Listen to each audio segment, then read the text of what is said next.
Some people swallow the universe like a pill. They travel on through the world like smiling images pushed from behind. The universe lies before you on the floor, in the air, in the mysterious bodies of your dancers, in your mind. From this voyage, no one returns poor or weary. The grand show is eternal.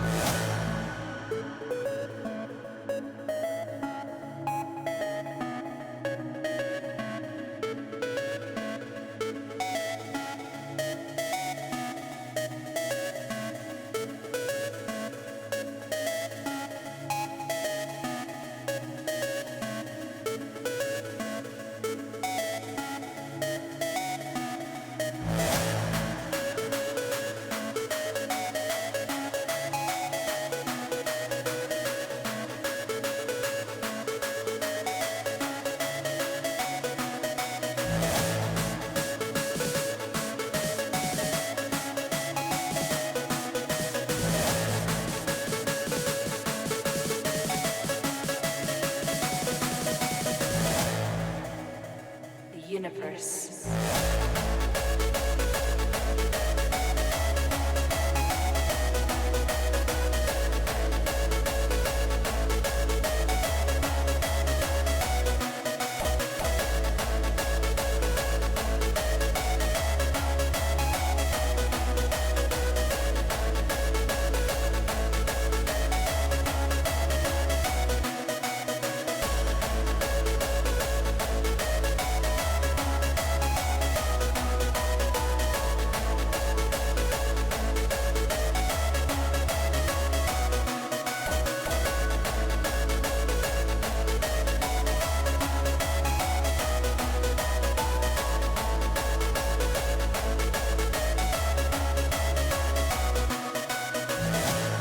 Some people swallow the universe like a pill.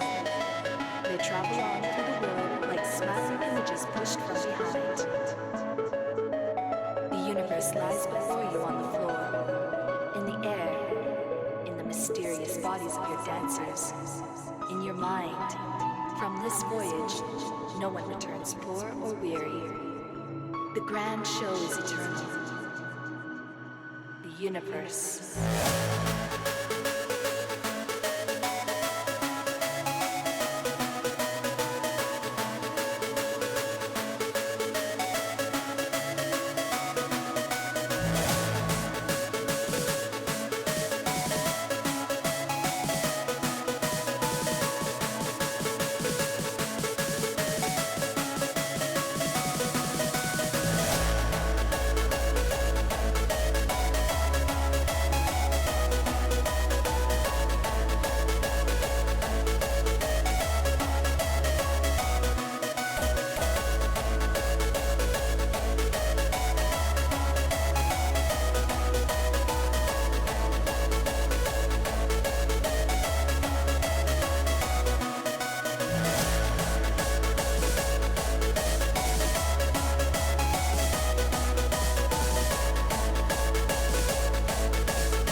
Hello, hello, hello, and welcome. So let's kind of sort of get jumping into things. I don't think everyone is here that wants to be here, but we will try. Okay. So to recap a bit from last week, so I decided that I wanted to get back into game development, something I haven't done. Awesome. Awesome to hear, Mr. Beta Skull. So maybe you can actually give me some tips and hints. The greatest thing is when people collaborate. Is that the problem is the knowledge, the vast amounts of knowledge, also concepts and things like that, is just so huge. I do not get that creative. I'm sorry, but I'll take the high fives. So yeah, so I've been doing this for a long time, and I also teach this as well. So that's why I am here doing this and teaching this. That doesn't mean that I will always teach or know the right way to do things, or the best way. But hold on. Okay, so there is a GitHub for the project. So if anyone would like to download the code themselves and play with it, they're welcome to. The link is up there. Right now, there is nothing in it. I have literally just created a whole new file system for everything, and typo. So I am starting from scratch. On Tuesday, we did an information session, and we talked about how the game would work. And all of the files, all of our notes are in a folder called Docs. And there's a bunch of documents. There's character creation, classes, parties, collectibles, things like that. But the idea that we settled on was to create a virtual campaign. And the way it's going to work is it is a role-playing game. And when you sign up, you choose a class, which is sort of like a job. So let's go over to classes and parties. So the classes and parties are a politician, TV personality, campaign manager, reporter, lobbyist, thug, etc. So when you sign up, you pick a job and you pick a political party. The parties are the kumquats, the cupcakes, the cookies, and the goobers. So you pick a party to join, and then the game is all about dealing with encounters and setting up events. So an encounter is hello Minecrafter Pro and Creative. So you in this game, one is passive events that happen to you, and you have to choose a decision. Decisions are all about risk and reward. So if you choose to do something that's kind of lying and underhanded, the reward might be greater, but the risk is you might lose followers or things like that. And ultimately, the goal is to build both money and a following, and that following helps your party. At the end of the season, which I'm not sure if it's going to be 1 month or 3 months, 3 months. We can determine all that. So at the end of a season, one person is going to win and one party is going to win, and so one party is going to win, and that party universally will get a bonus, and then the game will sort of reset in that you'll have a whole new set of a whole new campaign. So your follower count will essentially go down and things like that. Creative, that's not lewd, that's just silly. Thank you so much for the hosting, by the way. So we talked about that, and we defined all of that, and I'm not going to go through all of it again. I think that was a high enough level thing. So what I want to do today is I want to give an intro to coding. There's the alert. So I want to give an intro to coding for those who do not know any coding. I want to kind of remind people, I'll post a few times where the GitHub is, and I will bow to me, thank you so much for the follow, I greatly appreciate that. Or bow to me. So yes, And so yeah, so we're going to be going through that. We'll be doing a little bit of the backend PHP code. So the way this is going to work is there's going to be a lot of different programming languages, because you kind of need to when you're doing a web-based game. So we'll be doing a little bit of SQL to put the user information into the database. And we'll be doing a lot of PHP, which is going to be the backend controller. And then the front end is going to be HTML, CSS, and JavaScript, which we're going to get into as well because that's all the visuals. So the one thing before we jump into this, I'll be using loosely a concept called MVC, which stands for Model View Control. Well,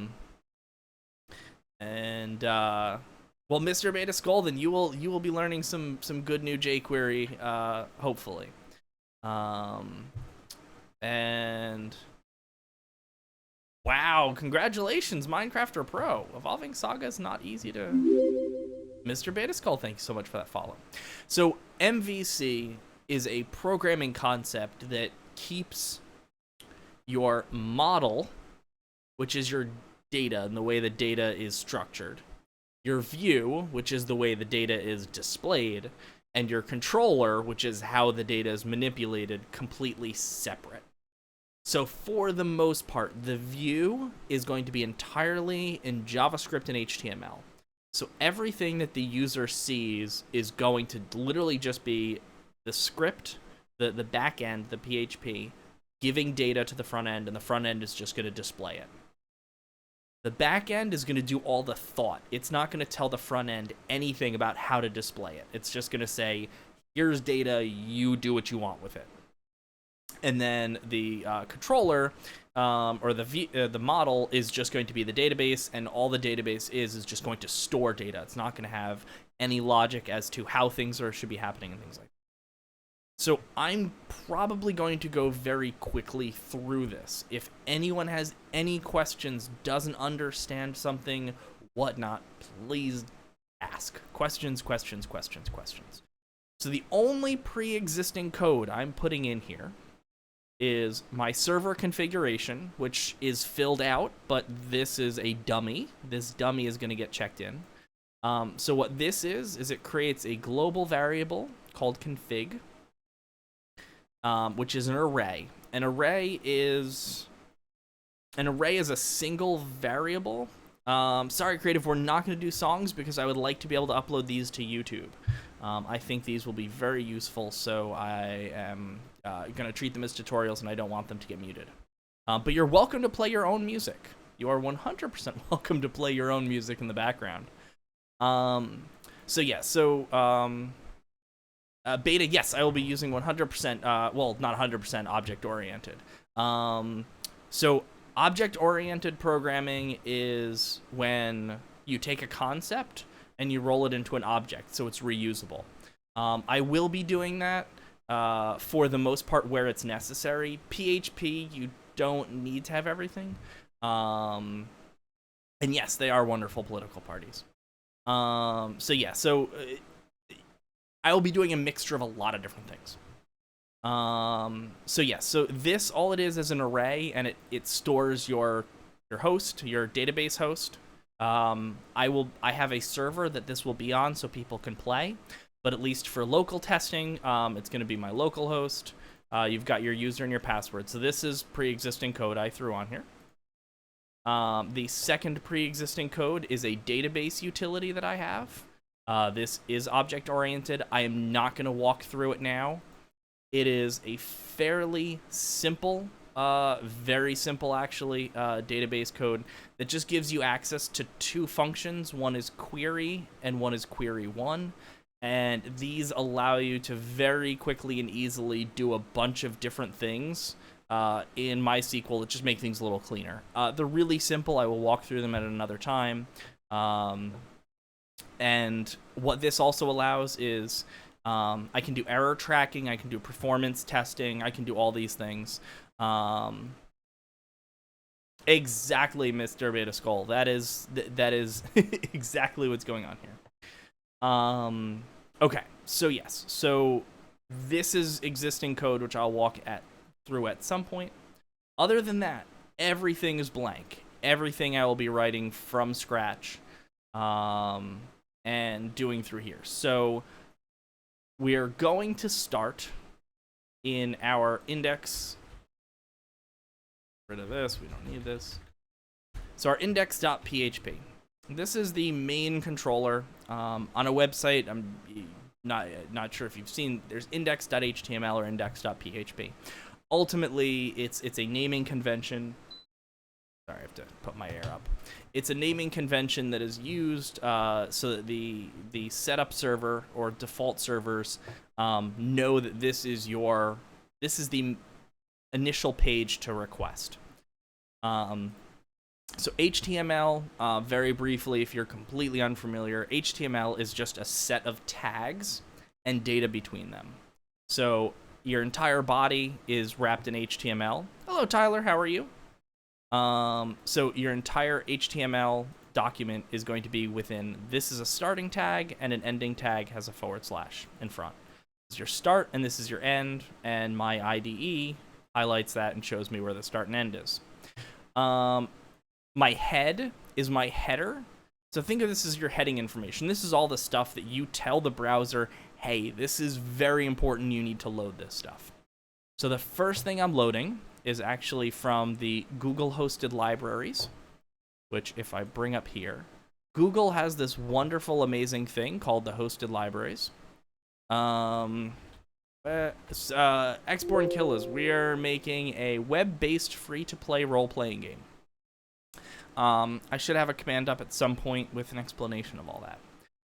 So Google hosted libraries, they basically take the most common and frequent libraries, mostly JavaScript, such as AngularJS, Angular Material, jQuery, jQuery Mobile, jQuery UI, Prototype. I think they have underscore, SWF Object.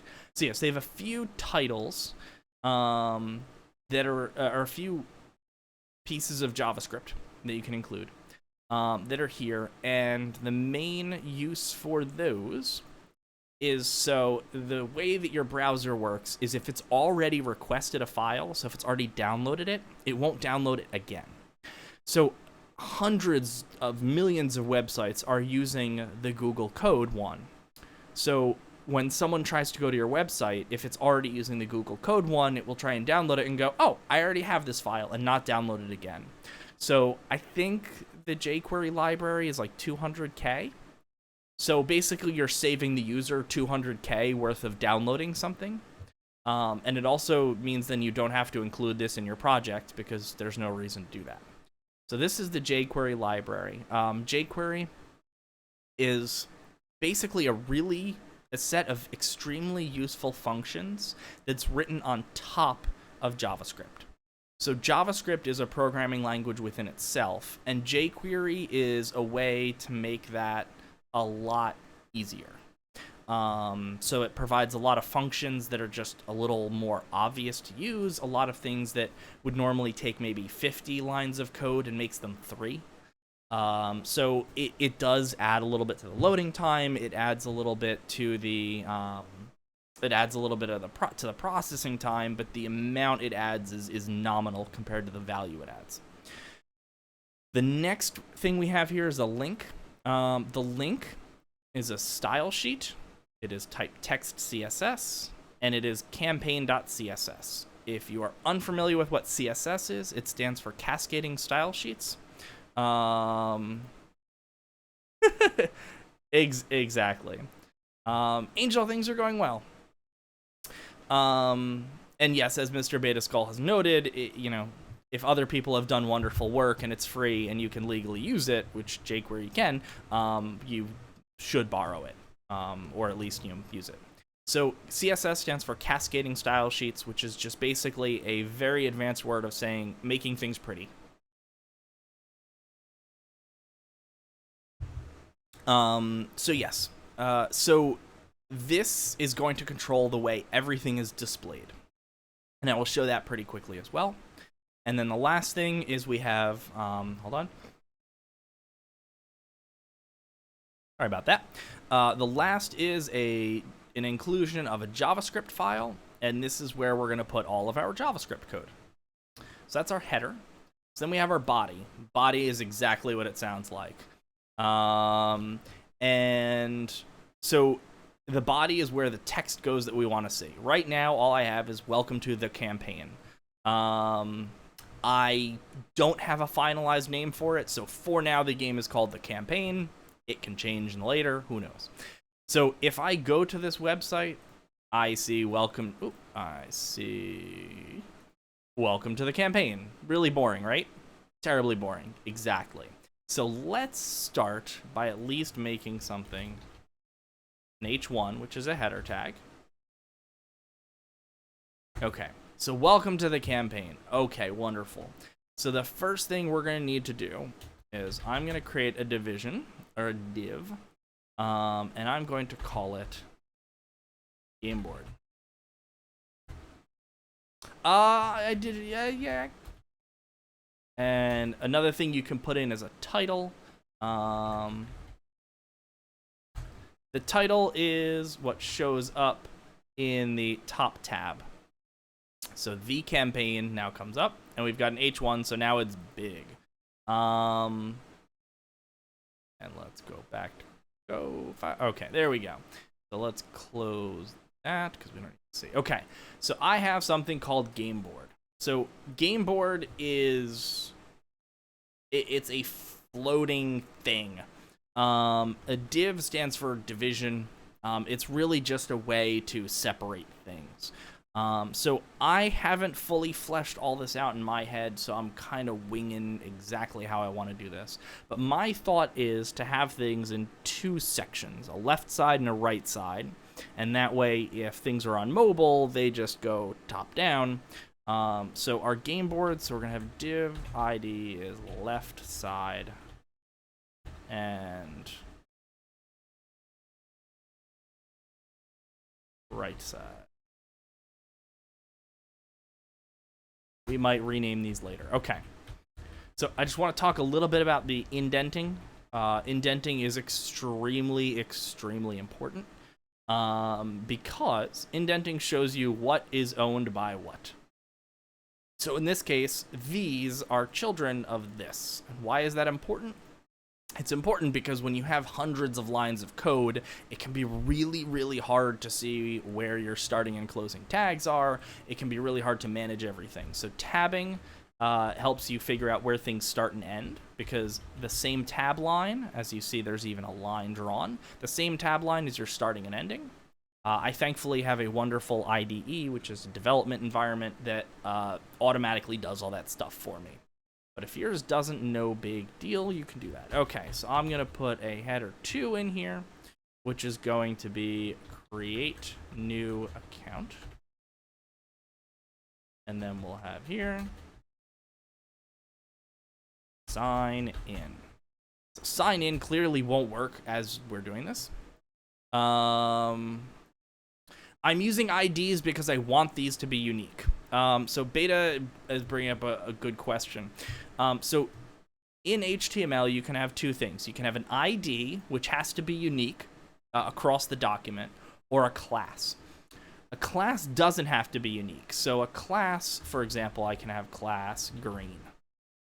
So I can have this be green and that be green and all this. So classes don't have to be unique, and an item can have multiple classes. So this could be green and outlined.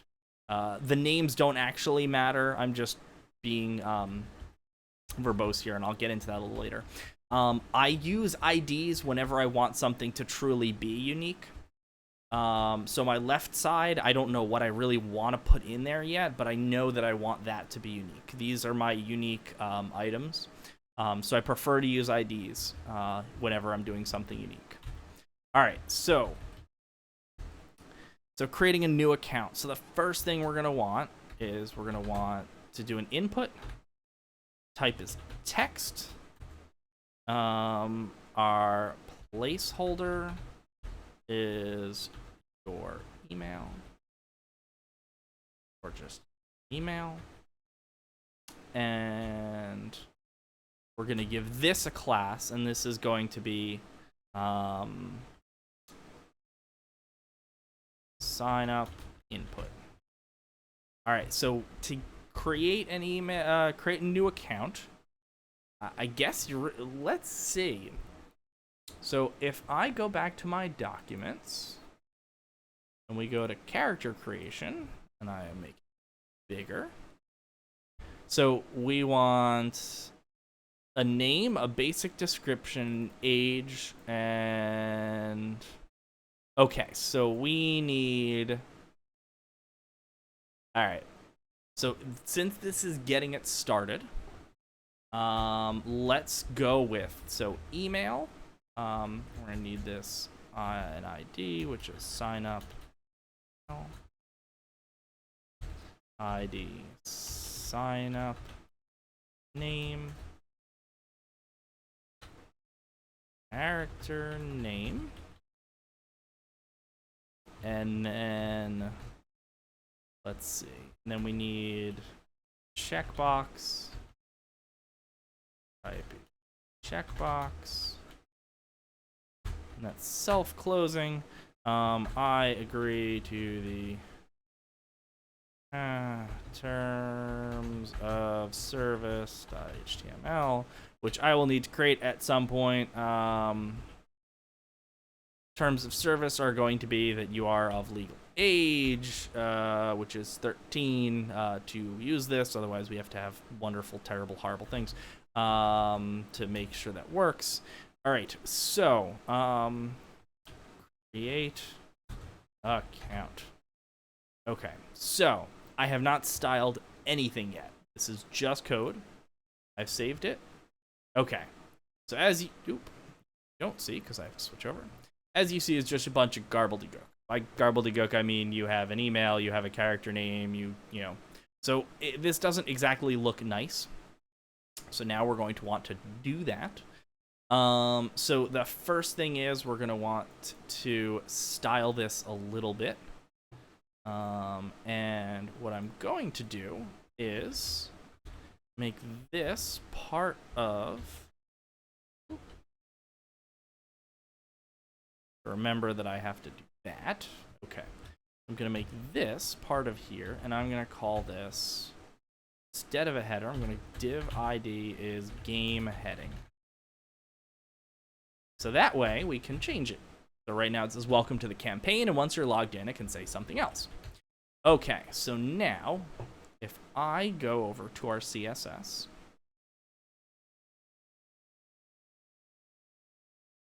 all right, so the first thing first, game board.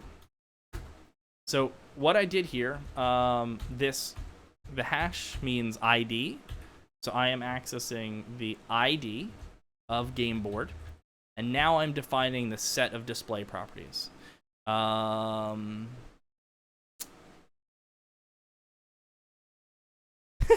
Thank you. Yes, I'm not using a form because I'm going to be using jQuery for the whole thing, so I don't want the user to actually be posting.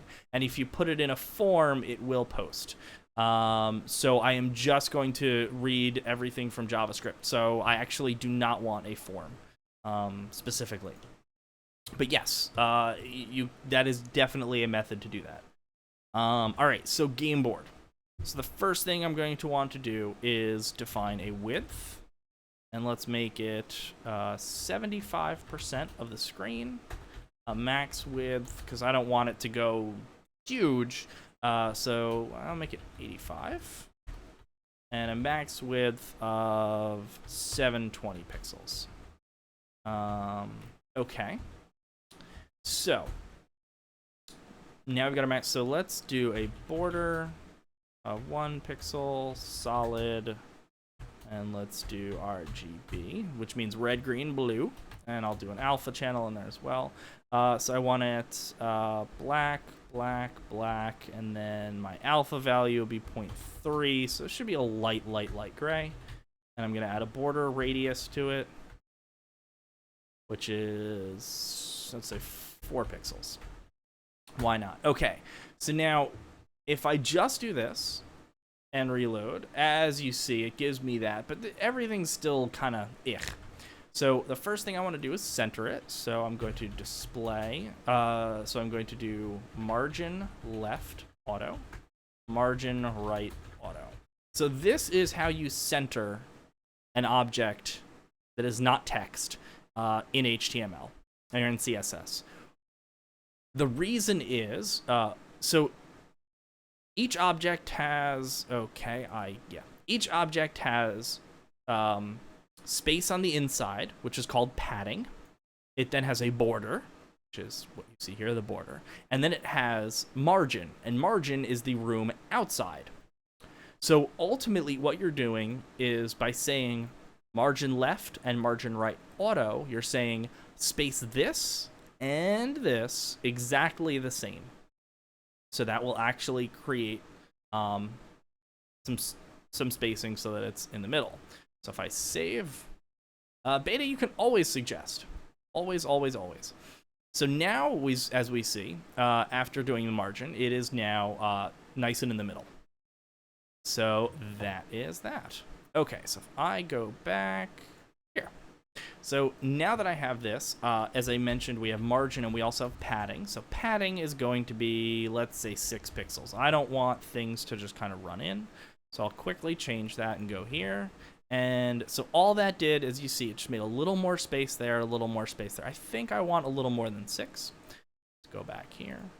I could tweak for forever. It really doesn't matter. So let's just do 12 because why not? Okay, so I have the game board. So now I want my left side and my right side. So left side and we have right side. So left side. I could. Mr. Beta Skull, I very much could. So here is the issue. I prefer not to do JavaScript and intercept the submitting of the form. I prefer to actually just run things as is. There's compatibility issues. There's also some older, not older browsers, but there's some versions of mobile Safari out there that will actually still submit the form. So it ends up just being a lot cleaner. I'll show you the way I'm going to be doing it. It will still be an Ajax request, but it will be much simpler than actually doing a form intercept. So that's just kind of how I prefer to do it. Ultimately, I think it's 6 in one hand, half a dozen in the other. It's a style thing. All right, so left side, I'm gonna do something called float left. What that means is it's going to take this object and literally, it sounds like float, mirrored, it's going to float to the left. And the other I'm going to float to the right. And that literally means they're going to be side by side. And the width, I'm going to make it 46%. Why 46? Because if I make it 50 and 50 with padding, and it's just not going to work. So you need to make it slightly less than 50. I could make it 49, but... So float right. All right, so let's save that. Bring Firefox back, and okay. So now what you're seeing is the create new account is here, and the sign in is here, and that's fine. But what you're seeing is one, the box doesn't go all the way down, and that has to do with the way floating works, and there's an easy fix for that. And the other thing you're seeing is that this is kind of ugh, so we'll fix that.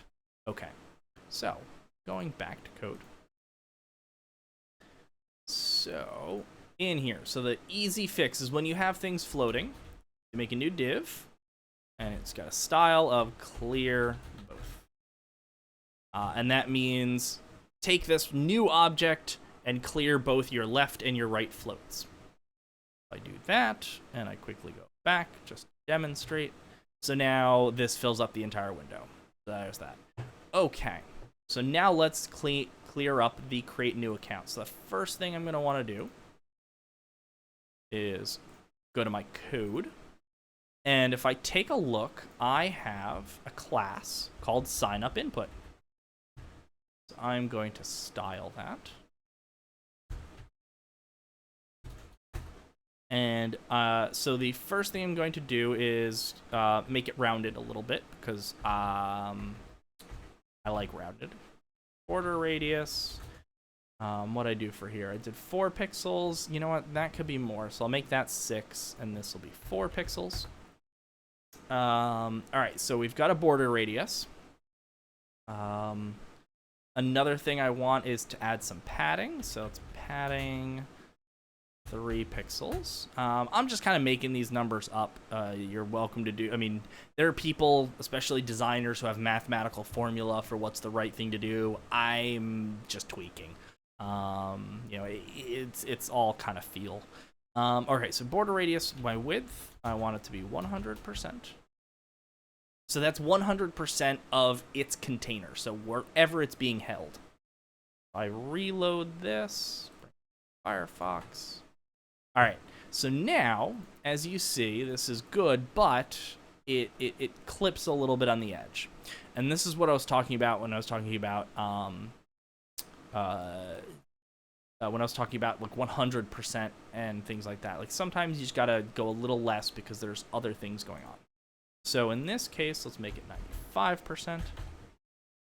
We also want to make it a little bigger, so font size 16 pixels, and then let's add a margin or margin bottom 8 pixels.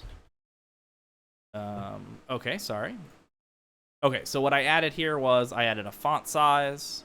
So I changed the width to 95%, added a font size 16 pixels, and margin bottom 8 pixels. And I'll go.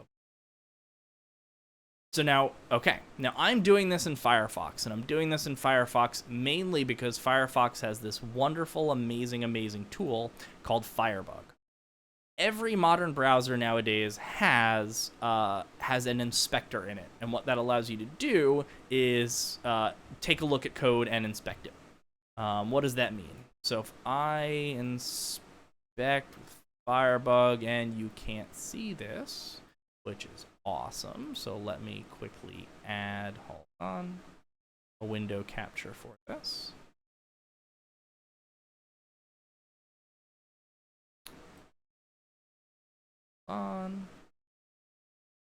Actually, let me do it like this. Okay, so if I add window capture, Firebug, Firefox, Firebug. Okay, so if I now have Firebug, and Firebug shows me, it's kind of hard to see here, and I don't think I can make it bigger, but all the properties of the document are right here. And this shows me the code. So I can actually go through and see what code is doing what. And as you see, it's highlighting as I go over it. So for example, I can see what happens if I decide to make my font size bigger. So I can literally, on the fly, I'm incrementing it by 1 value. I know you can't see that, but I can go, okay, you know what? Let's make it 28 pixels. 28 pixels seems really nice. It's big. It's wonky. And I can see what happens if I add border 1 pixel solid, and then RGB 0.3.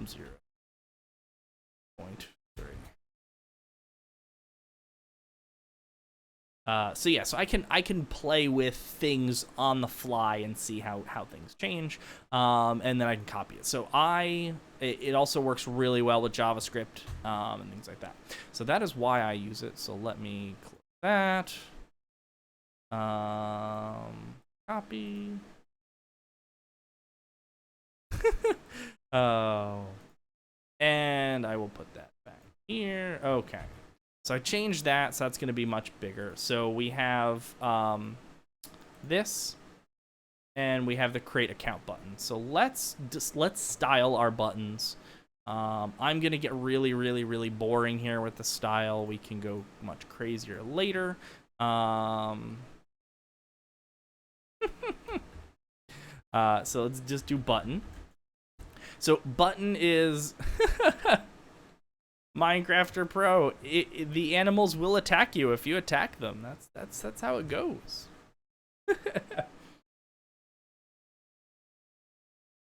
All right, so you take a button. Now the period is a class. The pound sign is an ID, which means unique. And if there's nothing, that just means a tag itself. So that could be, I could style all divs that way. I could style all H2s. In this case, I'm going to style button. If I go to button, I'm going to want margin.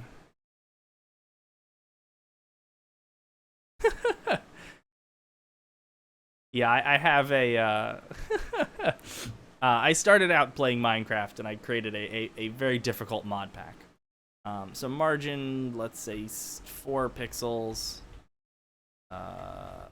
Font size 28 pixels. Padding, just make it 8 pixels, and border radius 8 pixels because I want it to be rounded, and border 1 pixel solid 0, 0, 0. We'll make it a little darker, and background color GBA. I don't know, let's see. Let's see. So it's red. Let's make it a little bit on the red side. So 120, 0, 64. Let's see. That's probably the ugliest thing ever, but who knows? That is the ugliest purple ever. So let's go with something a lot lighter. So let's see if I change that. There we go. It's bright, ugly green, very obvious. Awesome. That is exactly what I want. Okay, so not the prettiest thing in the world, but we're not here to style it yet. We're here to get it working. Okay, so the first thing we're going to want to do is we're going to want to actually get character creation to work. So we're going to have to get a little bit into the weeds. So I'm going to create a new. Let's create a new folder.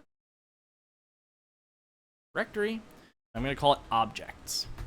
So the way that I like to do object-oriented code and the way I like to do the model view control and things like that is I organize things by what they are. So the CSS files go in one area, which is display. The JavaScript files go in one area. And my objects are so in object-oriented coding, an object is anything that can be replicated on a high-level concept. So a great example that's used in teaching is the car. A car is an object. A car has 4 wheels. It has a steering wheel. It has an engine. A car is a car is a car is a car. It has well-defined things. Where a car gets unique is when you buy a car, the color of the car is unique, the make of the car is unique.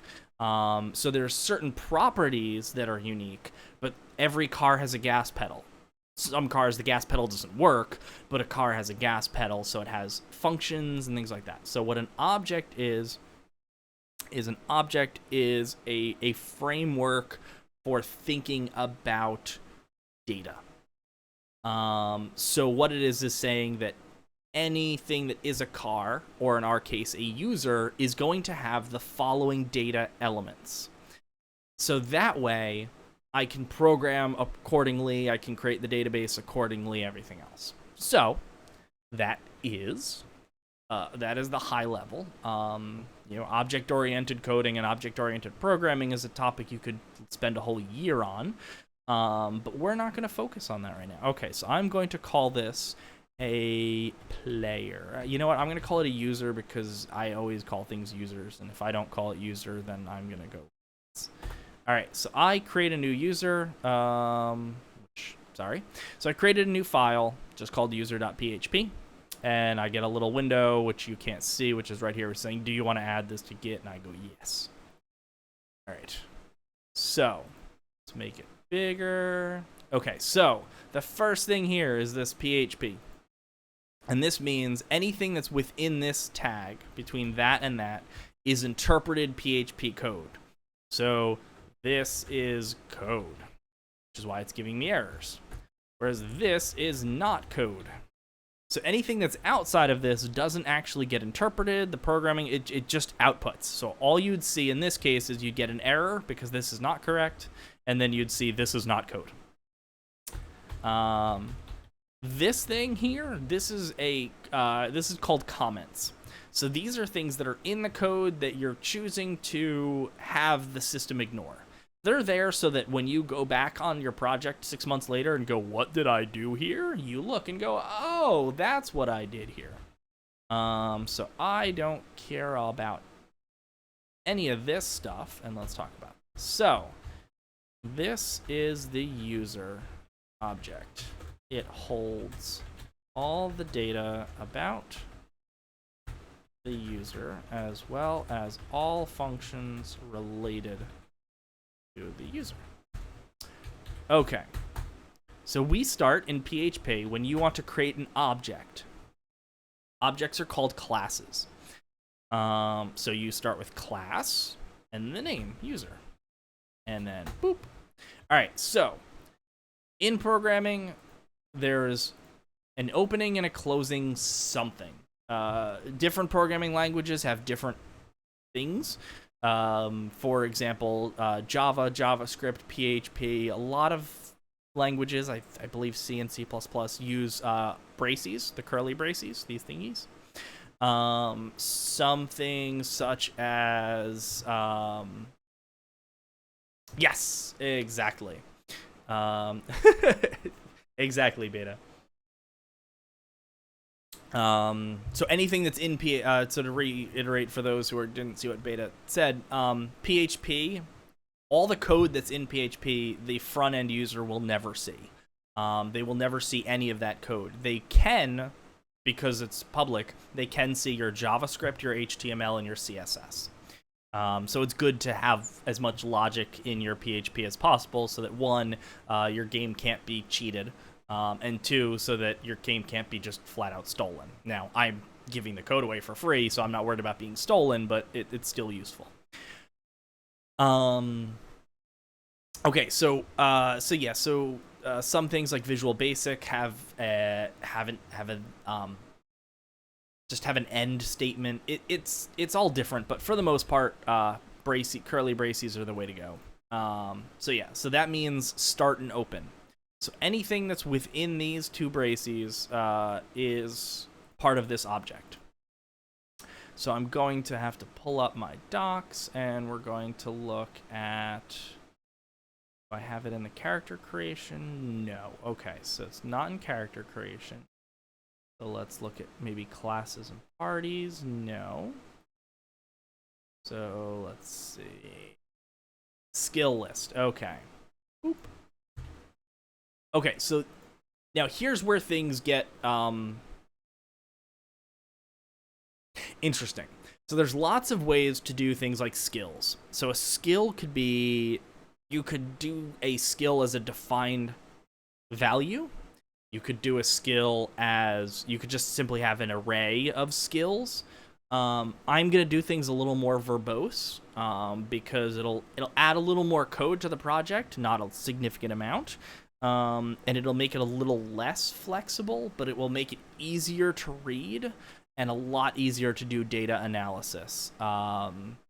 Because if, for example, so when you store data, think of things like a spreadsheet. So a database is very similar to a bunch of data in a spreadsheet.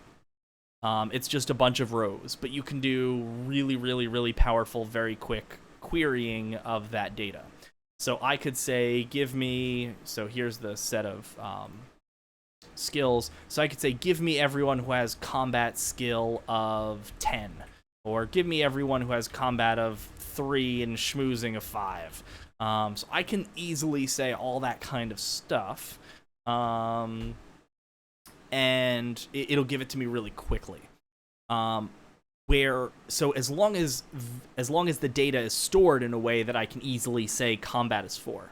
If I just lump all skills as a single blob of data in the database, then it's significantly harder for me to do that.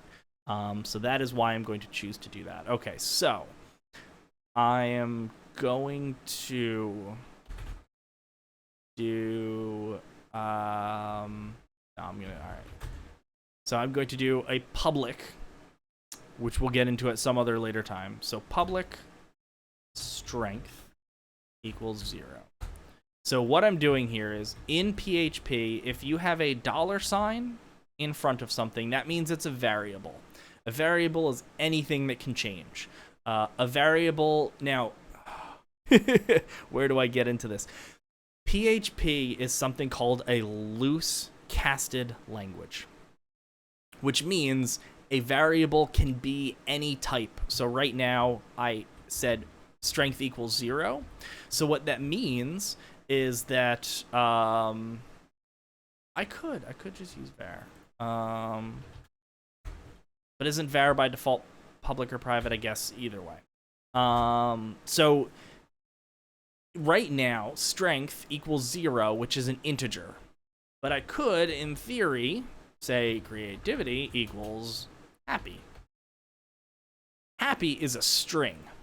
So the question is, if I did strength, if I was trying to compare equals creativity, what would it say? So some programming languages are very strict, meaning that once you define a variable, so once you say a variable, you have to say what type it is. So it is a string, which is a bunch of letters. It's a number. It is an integer, which is 0 through 2 point whatever billion. So you have to define that. PHP does not, which is both a gift and a curse. It's a gift because it's really easy to program in. It's really quick, but it's also a curse because it's really easy to mess things up. And doing something like this in Java or JavaScript will be like, and it'll just fail and throw an error. Whereas what PHP will do is say, nope. It'll just say, nope, they're not equal. And the thing is, you never knew that creativity was a string. So that's an issue. Okay. So what I'm doing here is, now I could, in theory, not make them equal to anything. But this is, hello, Arik. A-R, two things that could be an I or an L and K. Thank you so much for the follow. All right, so the equality is setting the default value. So that says whenever I create a user, just make all of them 0. And I do this because occasionally you'll get an error, and I'd rather things just look as if you have nothing than explode. Again, this is all whatever makes you, is all preference. All right, so stealth equals 0. Integrity 0.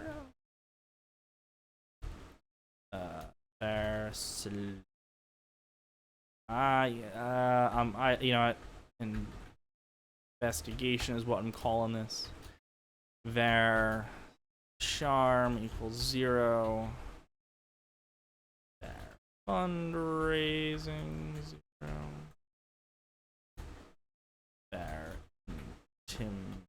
intimidation. So we can always add more, but at least this is what we're starting with. Okay. So, so we now have our basics. So if I create right now, I went in and said, I could do it lower.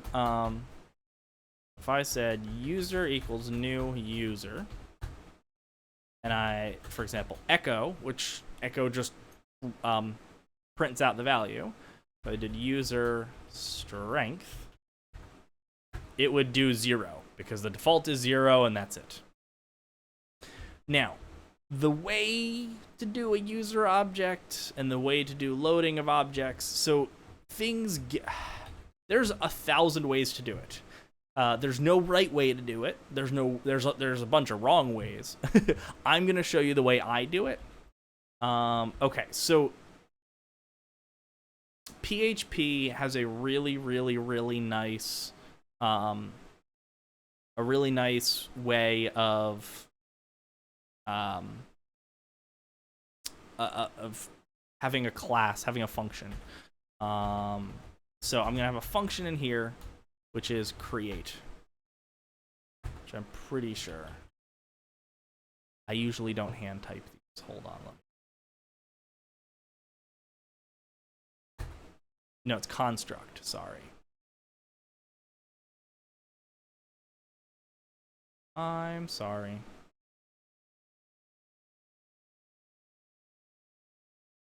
There we go. Okay, sorry. So construct gets run every time that you create the object. So what I want to do is I'll take a user ID. So the way a function works is a function is something that does something. So for example, make me a sandwich. You can have a function make a sandwich, and then in that you can have parameters, and those parameters are your ingredients. So you could have, function make me sandwich, and then ingredient 1 and ingredient 2. And then you can call that later, make me a sandwich, peanut, butter, and jelly. So all a function is it's saying, I'm going to run code for you. And it's basically a really easy way to be able to run code multiple times. So what I want to do is whenever I create a new user, I want to take a user ID and I want to load that from the database. So the first thing I'm going to want to do is, so I'm not going to get into it too much now, but there's this concept called scope. And scope means that certain values and certain variables are readable and not readable depending on how you read them. When you have a function inside of an object, essentially nothing is readable except things that are global, and very few things are global. So when you're coding, the only thing that this function really knows is the user ID. Everything else, every other variable you've ever defined or unless it's part of the object, is just completely out there. It just doesn't exist. Might as well be ignored. That's a good thing. It allows you to reuse names and other things like that. But the one thing we are going to want is our database. And that's going to be a global. So what we're doing is we're saying, hey, database, take this into the global space for us so we can use this here. So the first thing we're going to want to do is we're going to want to do a query. In fact, because we know it's going to be unique, query 1. Select star. So give me all the data from users where user ID equals. And then if we do curly braces, we can put in the value. So what this will do is go to our database, and select all values, which is only one record, from the user's database. So right now we don't have anything in the user database. So the other thing we're going to need is a job. So a job, for example, we were talking previously. So you have classes. So we're talking about classes and political parties. So your class is your job. And then we had a political party. So we're going to need to add that to the user object. They're political. So just call it party. You're also going to have a name. You're also going to have an email address. And you're also going to have a user ID that we're going to want to put on there. That I'm going to leave blank because that is one thing that I don't want ever to happen, is that if there is an error, for the user ID to go to try and do. Okay, so character creation we don't quite need to get into yet.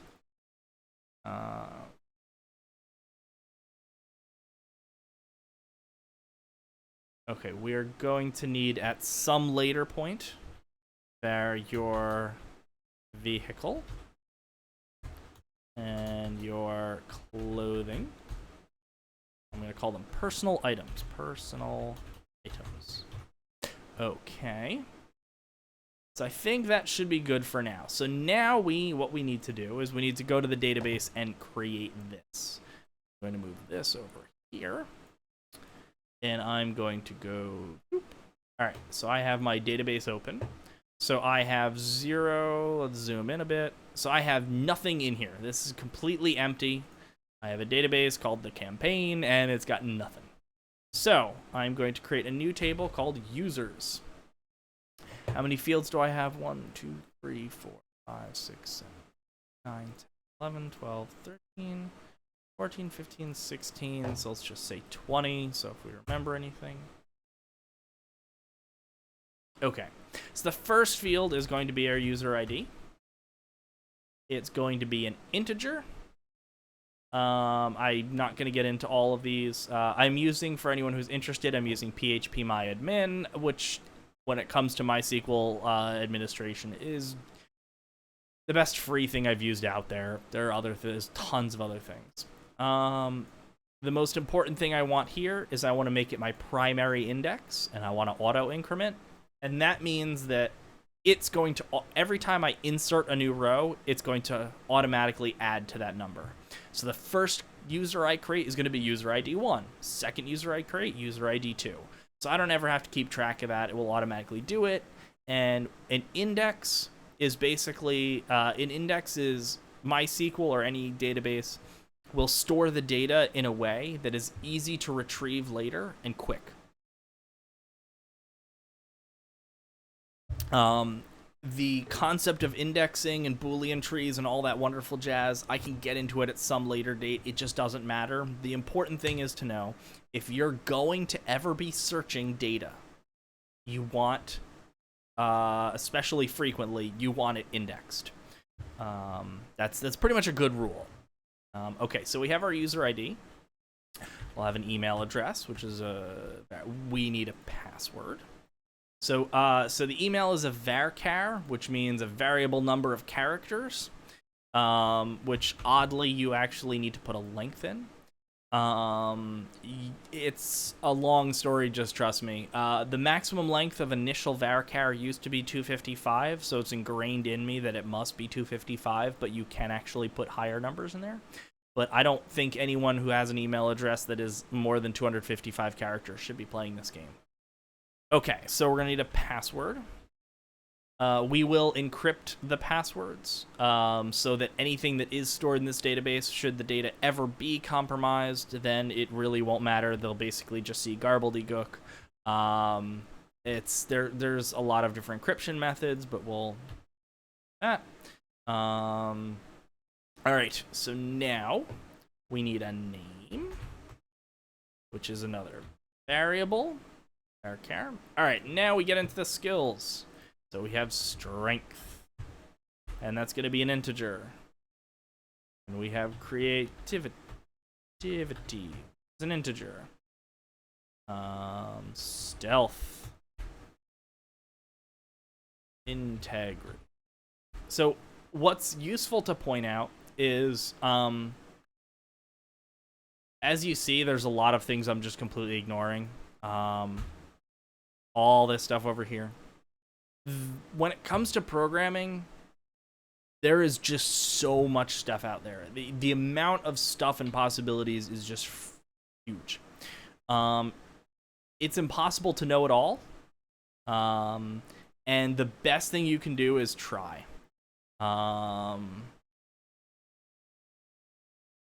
Yes, Mr. Beta Skull, for this project, I will be just doing a breadcrumbed hash. But yes. And I will keep the breadcrumb private. So no one will know what breadcrumb I'll be using. But yeah, it's, you know. Yeah, no, I never do two-way encryption because that can be undone. There's no need for that. I won't explain too much what hashes, how hashes work, but we can get into that some other time. All right, so fundraising, intimidation. So we're talking about coding. So I learned how to code by taking pre-existing games, in fact, in the programming language BASIC, and just editing one line of code and seeing how that changed things. And I would edit one more line of code, and sooner or later I had 50 lines of code that were edited. And then it was like, oh, well, I've kind of got this. So then I was copy and pasting code from different games and putting them together. Just try. Like, you don't need to know everything. This isn't like playing with a car where if you screw the wrong screw in, your engine could fall off and all of a sudden you're now, like, you know, stuck in the road. Like, the worst that's going to happen is you have a database query that takes forever, or you have code that just fails. So you don't really need to know what you're doing to learn how to code. In fact, knowing what you're doing, it doesn't matter. All right, so you have your job.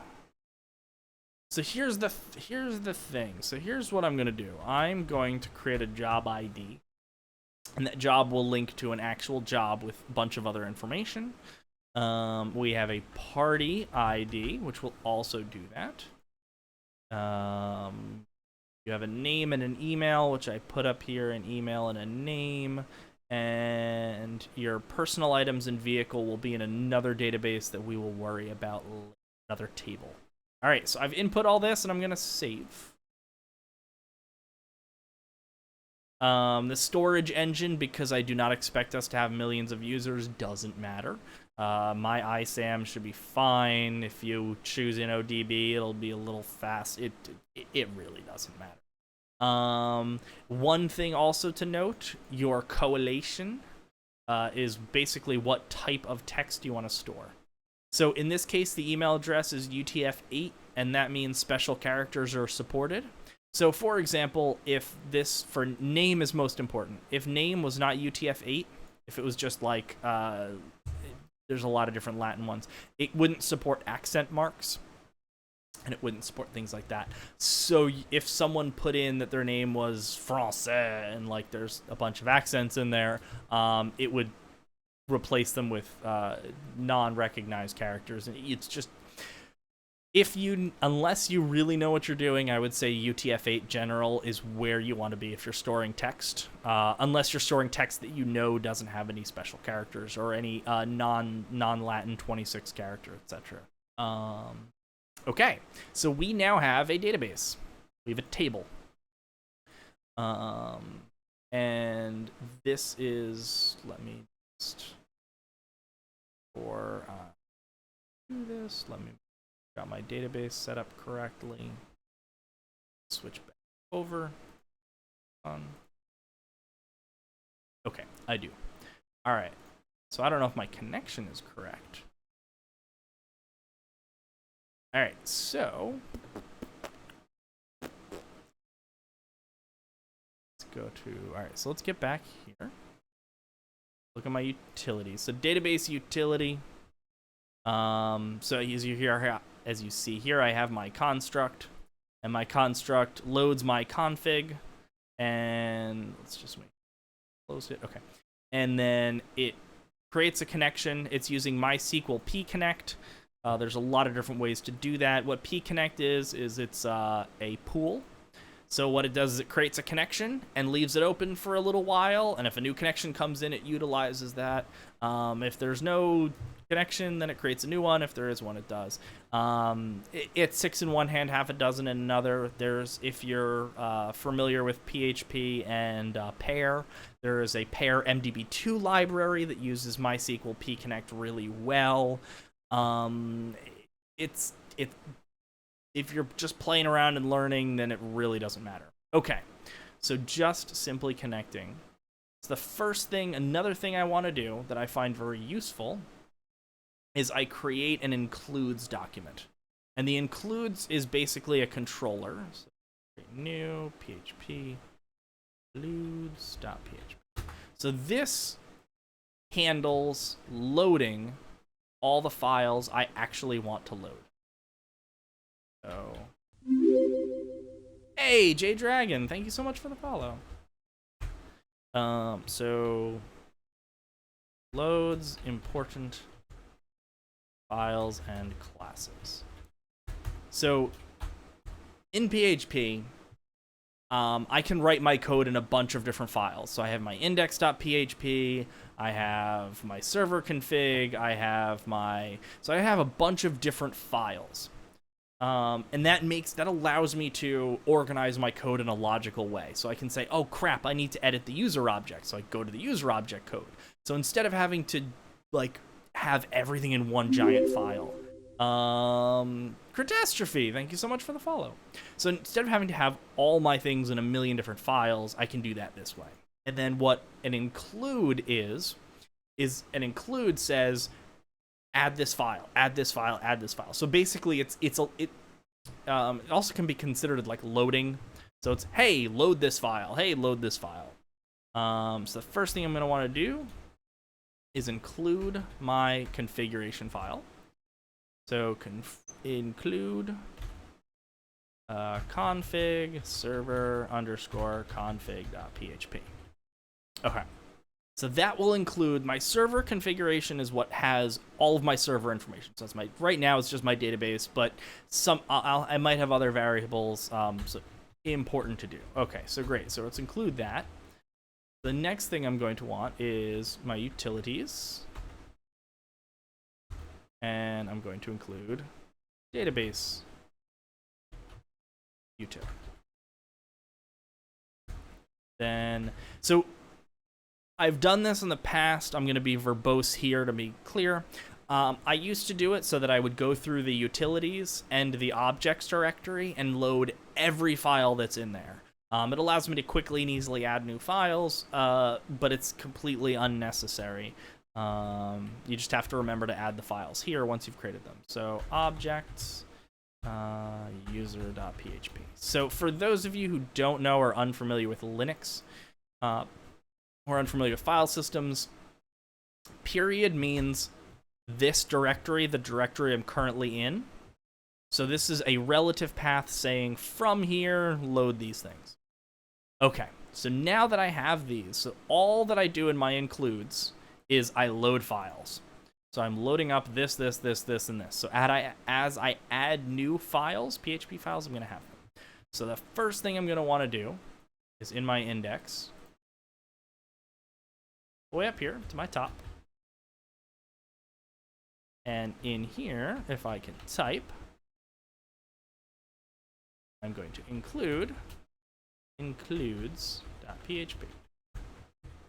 So now, if I go to Firefox, things might explode, or things might not. Woohoo!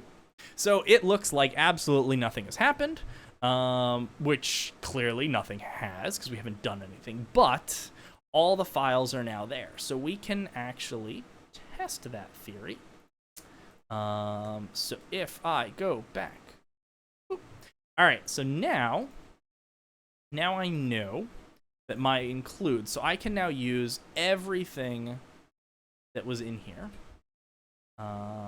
without a problem. So now we have our user. Okay, great. So first thing we're going to want to do now, or the next thing we're going to do, is create. So public static function create user. All right. Public means anyone can see it. Objects have a concept of public and private. Private means that function can only be seen by that object, and public means anybody can see it. It really doesn't make a huge difference, but it's a good thing to kind of keep in mind, and it's just one of those things that just put public in front of things. It's a good learning lesson, and it's you're gonna want yes, as Mr. Beta wonderfully put in there. Thank you so much for adding that. Static means that you call the object from the global object. There's a lot. There's a lot to this, but okay. So remember we created a new, so remember we did user equals new user. Okay, so now we have this variable called user which is a user object. So I have to have a user. Okay, so we now have this object, which is a new instance of user. So this is non-static. Static is calling user, create user. So this is static. We don't need to create a new user. It just is what it is. This is really high-level concept stuff. You do not need to understand it to do it. So if you're in computer science and you get this, great, wonderful. If you just want to make games and make websites, you don't need to understand. It's kind of just one of those things, copy paste it because it's what you do, and then we go from there. All right, so let's create the user. So we have one of two things. We could be extremely verbose and write every single one of these variables, or we could make it an array. I'm going to be verbose, and I'm going to be really boring. I'm going to copy it all. All right, so boop. So we ultimately want to pull in all this information. So I'm going to be boop. Alrighty, there we go. I'll clean all this up in about a second. It's just a lot easier to copy paste. So what we're doing is we're setting our parameter list. Aw. Sorry to hear that, Minecrafter.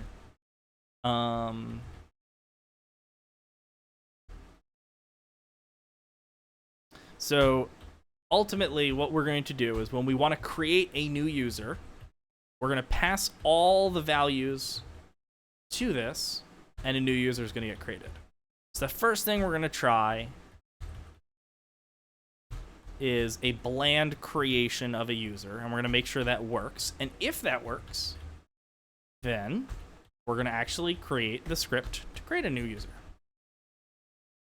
Okay, so the one wonderful thing about programming languages, or at least most programming languages, ignoring Lua and some other sillinesses, is that spacing doesn't matter. So if I do create user, if I do this, it is exactly that. It is exactly the same as doing, hey Nova, how are you? Exactly the same as doing this. So while this creates a whole mess of additional code, it's just a lot easier to read. So who cares that it's a bunch of lines of code? Everything's going to get read completely, perfectly fine. So this tells me the order of things. So now I do want to change this a little bit. I want to put email up front, and then name, and then everything else will go there. We're making games. I love that. All right, so now, as we talked about, so we have our function. So now our function, we're actually going to do something. So the first thing we're going to do is, because we're going to be interfacing with the database, so we need to global database. So loads this in. And then we need to create a new user. So we're going to, first thing is, at some point, we should check that email is valid. I'm going to put that in something called a to-do. A to-do is a reminder of, hey, do this at some point. I think it's useful to just their basic check email validity. I have functions for that later. I'll toss them in. So first we want to check that the email is valid, and then to-do. Check that email is unique. So we don't want someone to sign up twice. I could do that beta, but I want to be more verbose. Even though that would be cleaner. No, I have not played Unturned. Even though it would be cleaner, I'm doing this more for explanation. But that is definitely a concise way of doing things. Okay, so checking that it's unique. So let's get rid of the to-do. So the way we're going to check that is we're going to say check equals query 1. All right, so I have two functions in this database thing. One is query, and one is query 1. The only difference is when you do a query on a database. So when you say, give me all the users that have this email address, it will return exactly, Smooth Dog. So it will return an array of items. Now, oftentimes you want to get just one item. So query one literally takes the first item and gives you that one. So it just saves you a line of code by adding 4 characters, and it also verbosely tells you that we are only getting one result. So instead of give me all the results, it's no, you're just giving me one. Yay, Gage, how are you? I hope you've had a wonderful stream.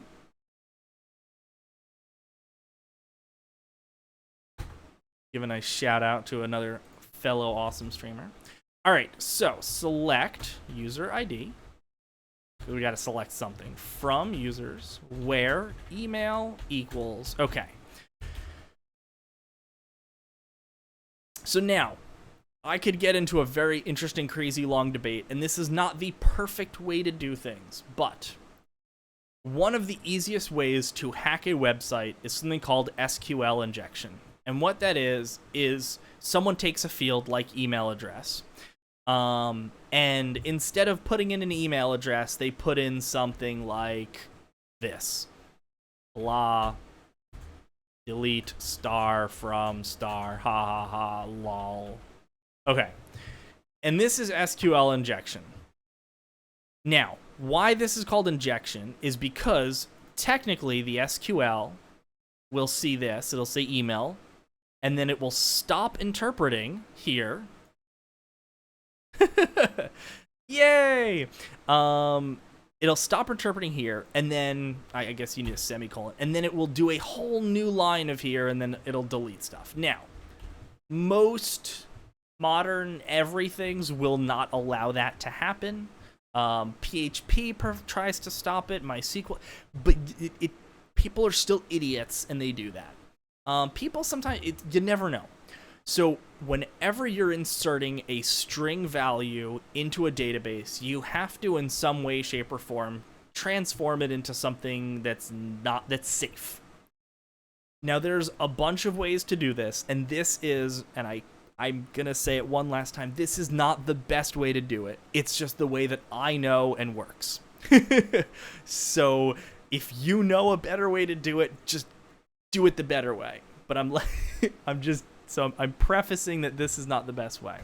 So what this is MySQL has this wonderful thing called a binary string. Well, programming has this wonderful thing. And a binary string or a hexadecimal string is just 0 through 9, A through F. So it is never anything that is going to break any of your code.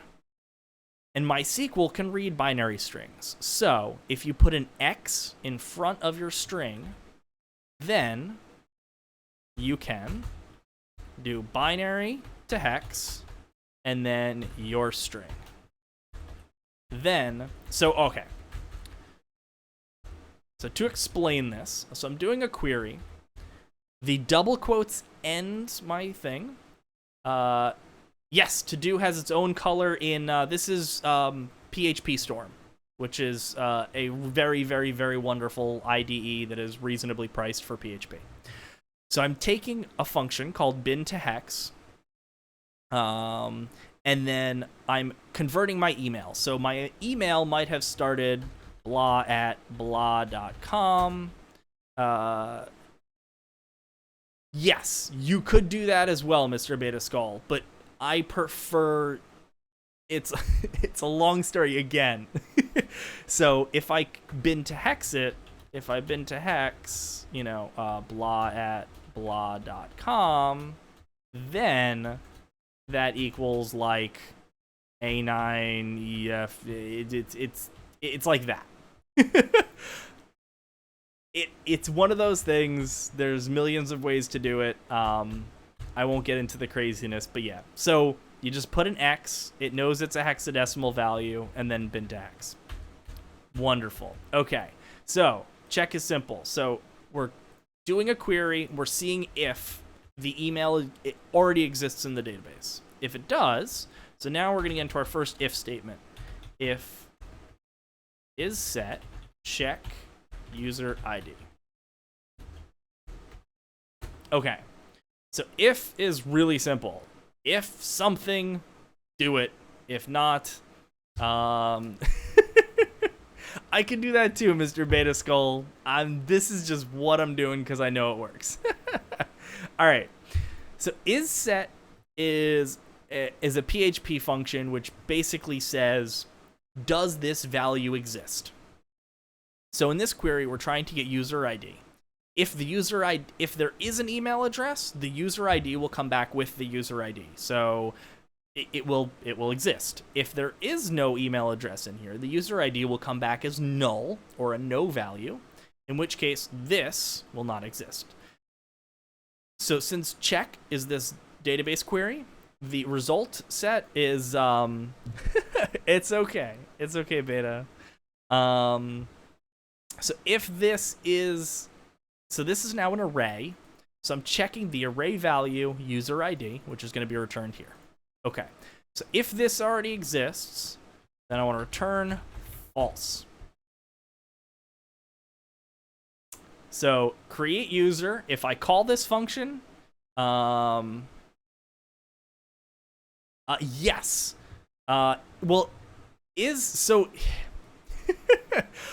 PHP is really weird when it comes to equality. So PHP has 3 sets of equality. There's equal, double equal, and triple equal. Equal is assignation, which is like, A equals 1. So A is now 1.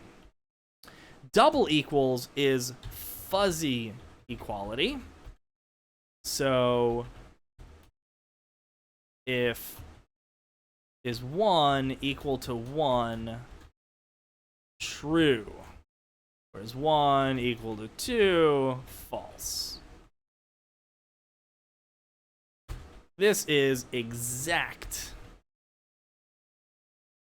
equality. So 1 triple equals 1 is false.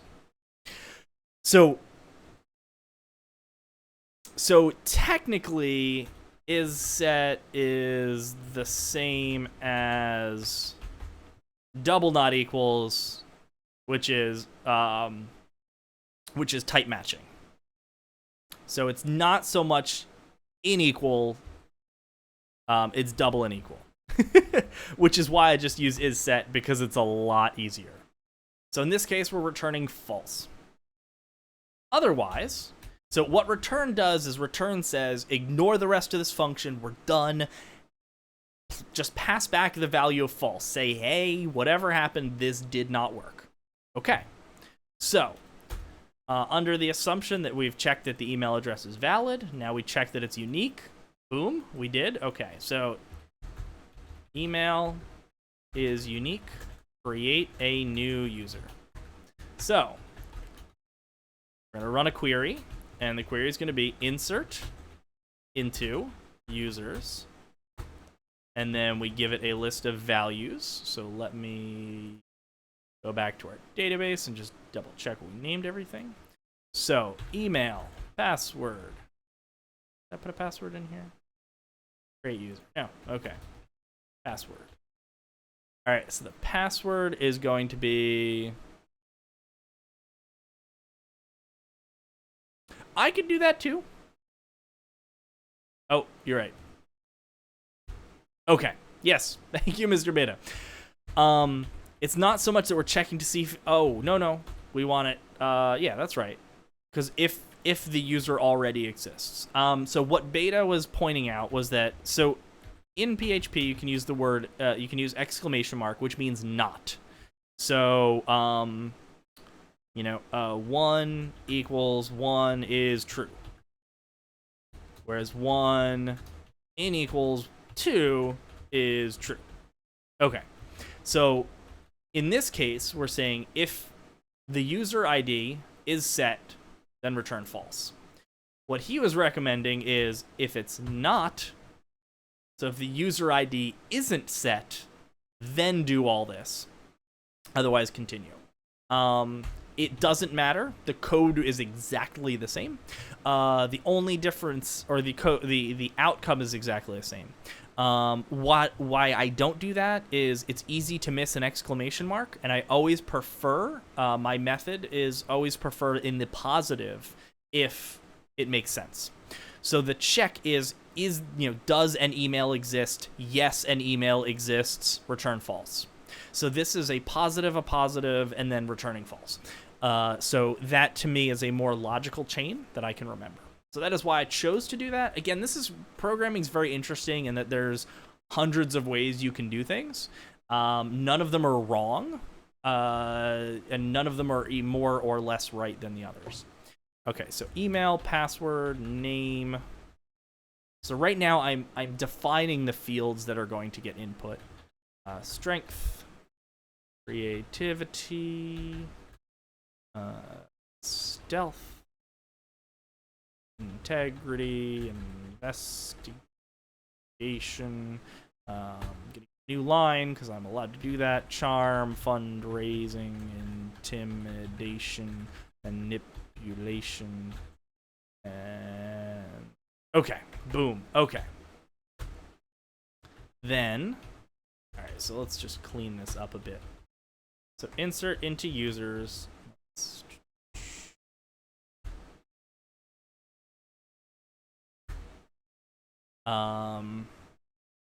Yes, and that's the people seem to think that computer science and code is math-like.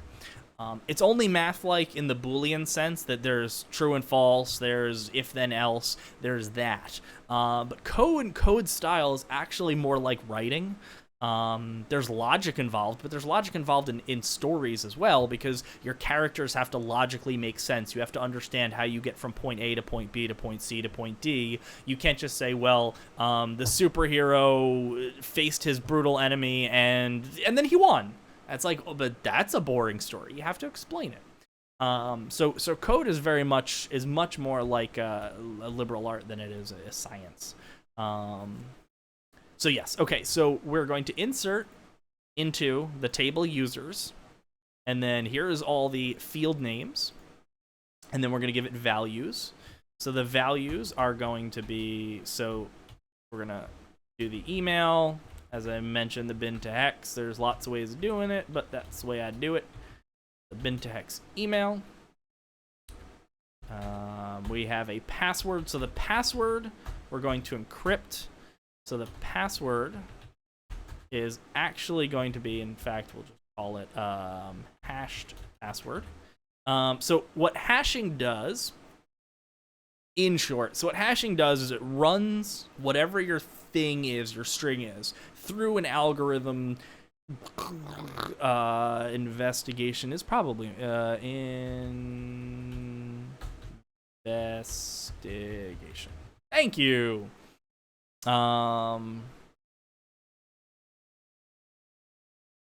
I could do that too. I haven't really done that a lot, but yeah.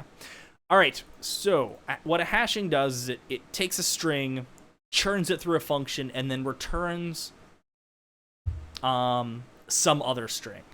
Why hashing is better than encryption is hashing is one way.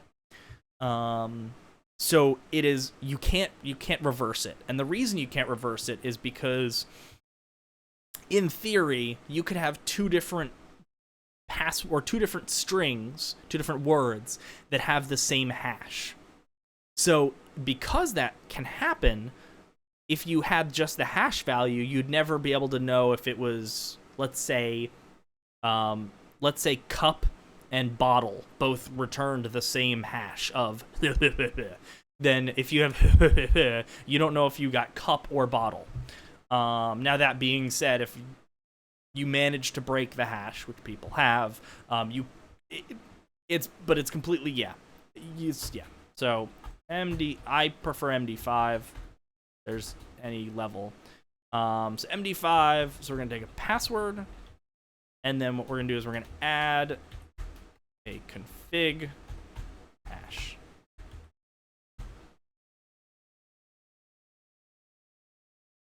All right. So add config to our things. I believe it is uppercase. Hold on, let me boop. Sorry about that. No, it is lowercase config. Okay. Big hash.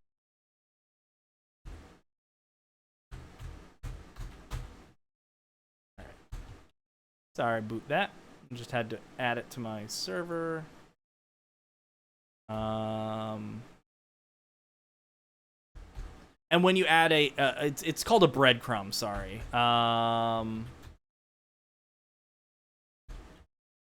So when you add a breadcrumb, what you're doing is you're adding. There we go. You're adding additional letters to this. So, for example, let's say someone was smart enough to reverse engineer it, and they could figure out what the hash actually meant. And then they figured out, well, your hash must have been dog. It's like, yeah, it was dog, but I added something else to it. So now you have to figure out what I added to it. It's safe enough. Please don't ever use your banking password on a web-based game. Just don't. Okay, so we have a hashed password, which is an MD5, your password plus a config hash. So I will take our hashed password and boop, put it there. Now, technically, I don't need the curly braces around this. I do it anyway because it's, yeah. We could write our own hash. But I'm completely fine with MD5. It's better than anything I'll write, and this is public code. So if I write my own hash, someone could very easily sort of backend it. I'm just not too concerned. Okay, so let's. Boop.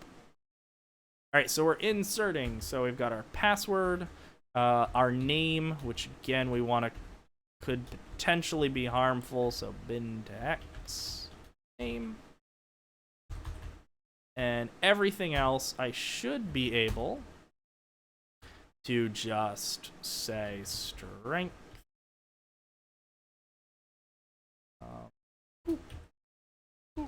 And let's creativity. Ah, okay, gotcha. No, here you've been very respectful in all of your wonderful, awesome comments, Beta. So I appreciate that. All right, so stealth, integrity,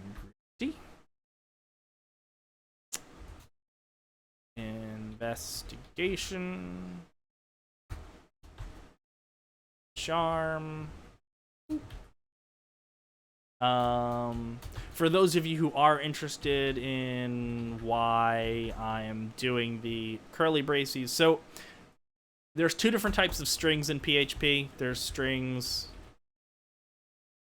This is a string, and string 2.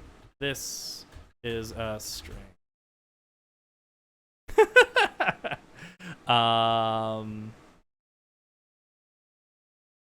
Well, you could,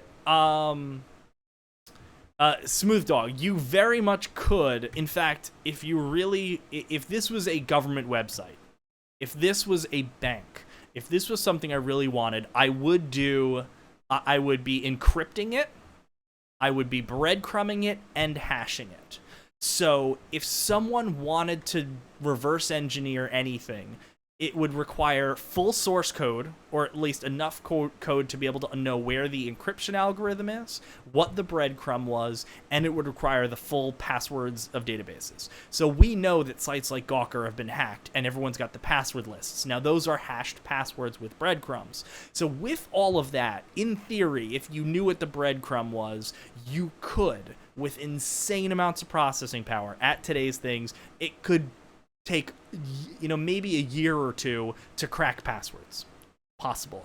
Once you add encryption to that, even basic encryption, once you've added that, even with all that thing, you're looking at hundreds of years of processing time. By that time, it really, obviously computing gets better, but at that point, it's unbreakable. So yes, if this is a banking app, that's what I would do. I don't care.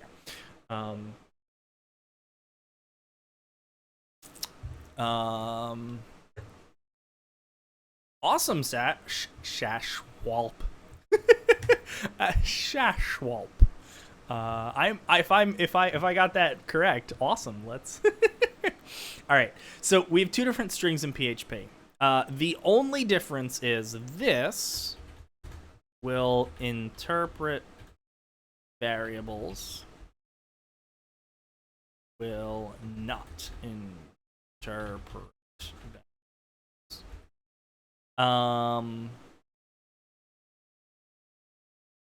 Yeah. So in this case, so I'll just take name. So if I were to, so let's say I put name equals loon. This string would be this loon is a string. This string is this $name is a string. So in theory, for those of you who are crazy into performance tuning, every time you do a double quote, it will try to interpret anything in the string. So this is slower than this by nanoseconds, but it is. So because this is in a double quote,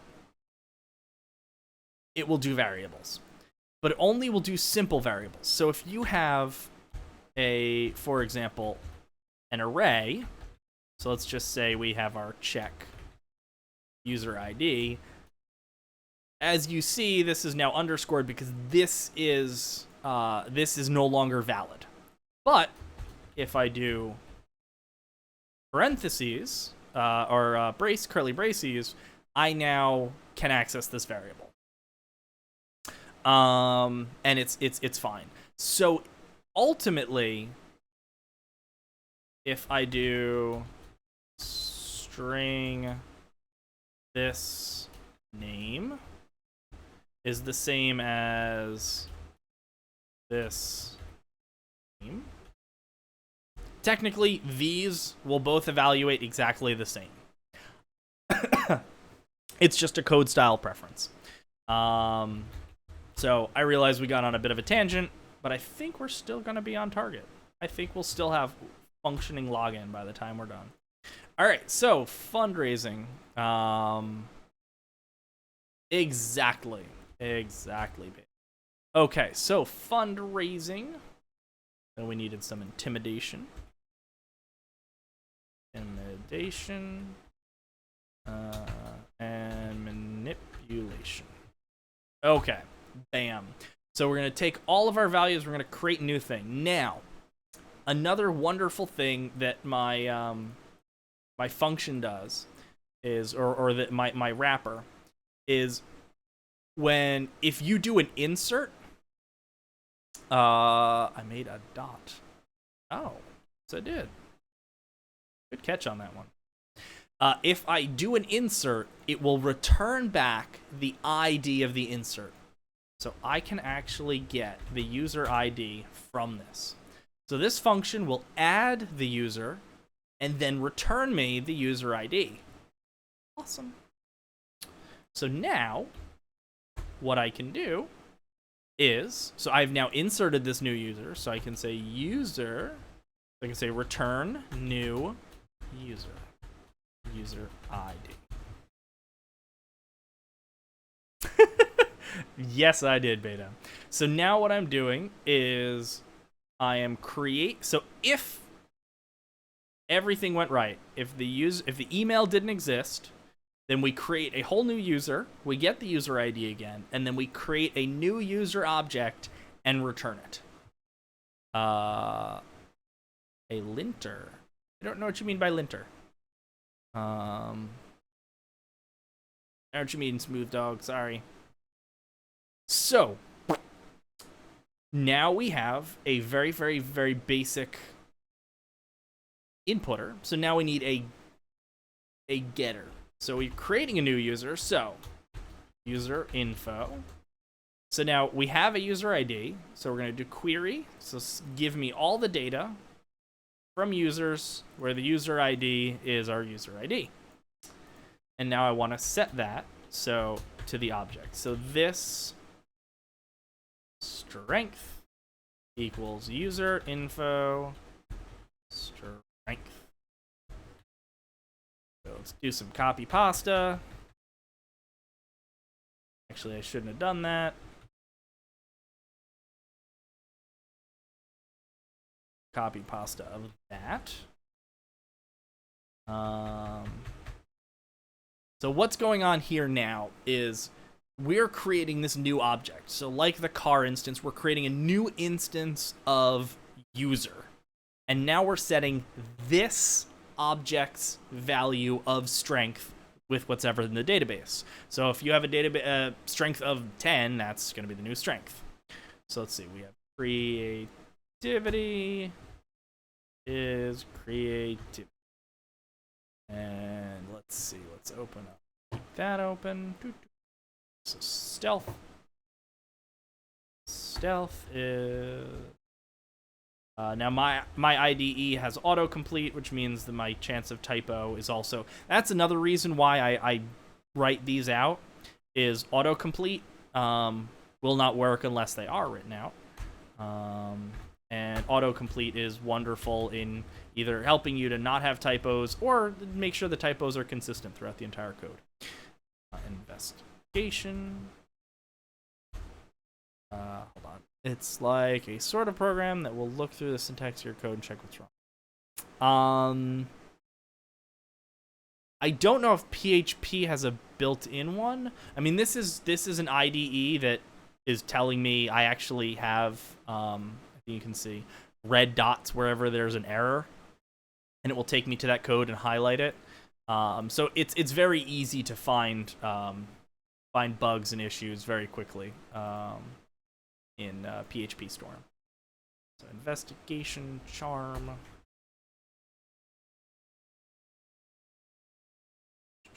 fundraising.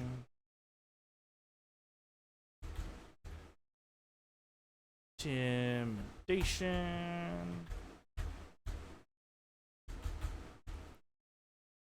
Manipulation. Job ID. No, we're not going to worry about the job ID yet. Okay, so we need email.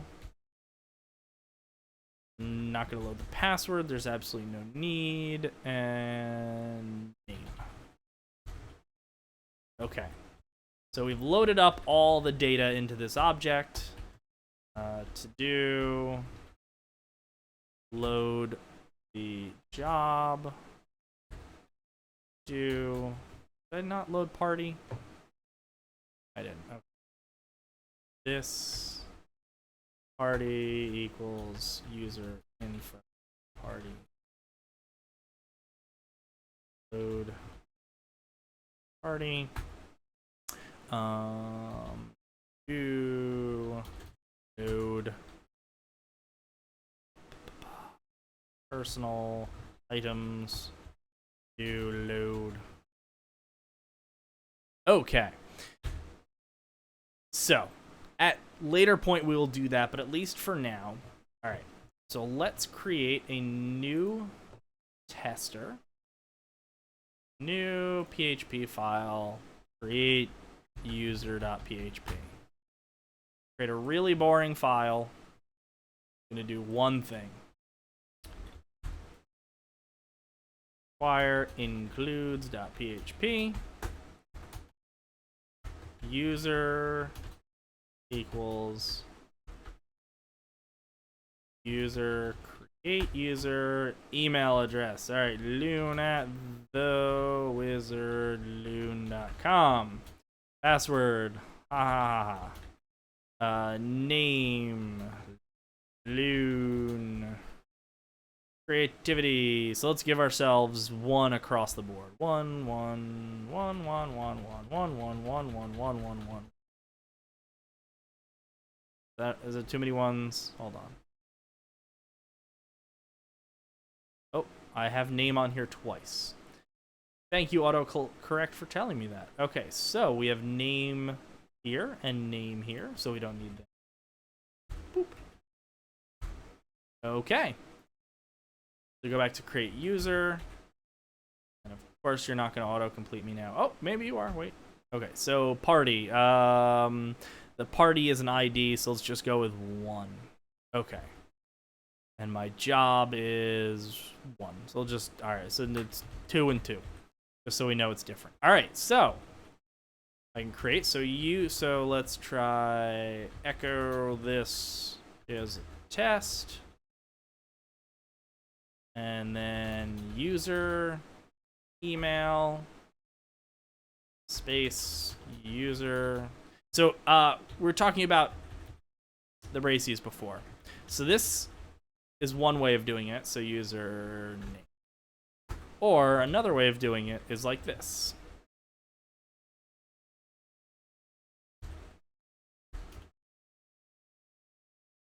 Which is probably the much more concise and easier way to do things.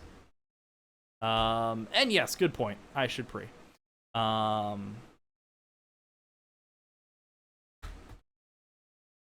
So pre will make it so that white space matters and everything you do, put in a new line in there. So pre will basically have special formatting. Not necessary, but sometimes useful. Okay, so let's see if it works. So let's go to create user.php. Okay, something didn't work. Let's see if we got into the database. It did not. Okay, so let's see. So the first thing I want to do is let's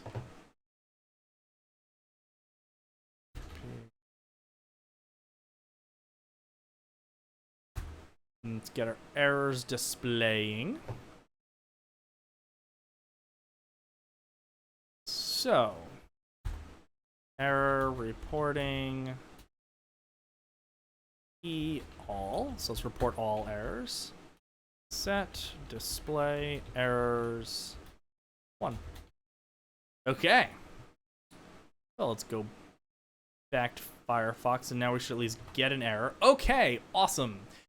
Call to member function query 1 on a non-object on line 65. Woohoo! Okay. So now that we know what's broken, so now we go back and we take a look. So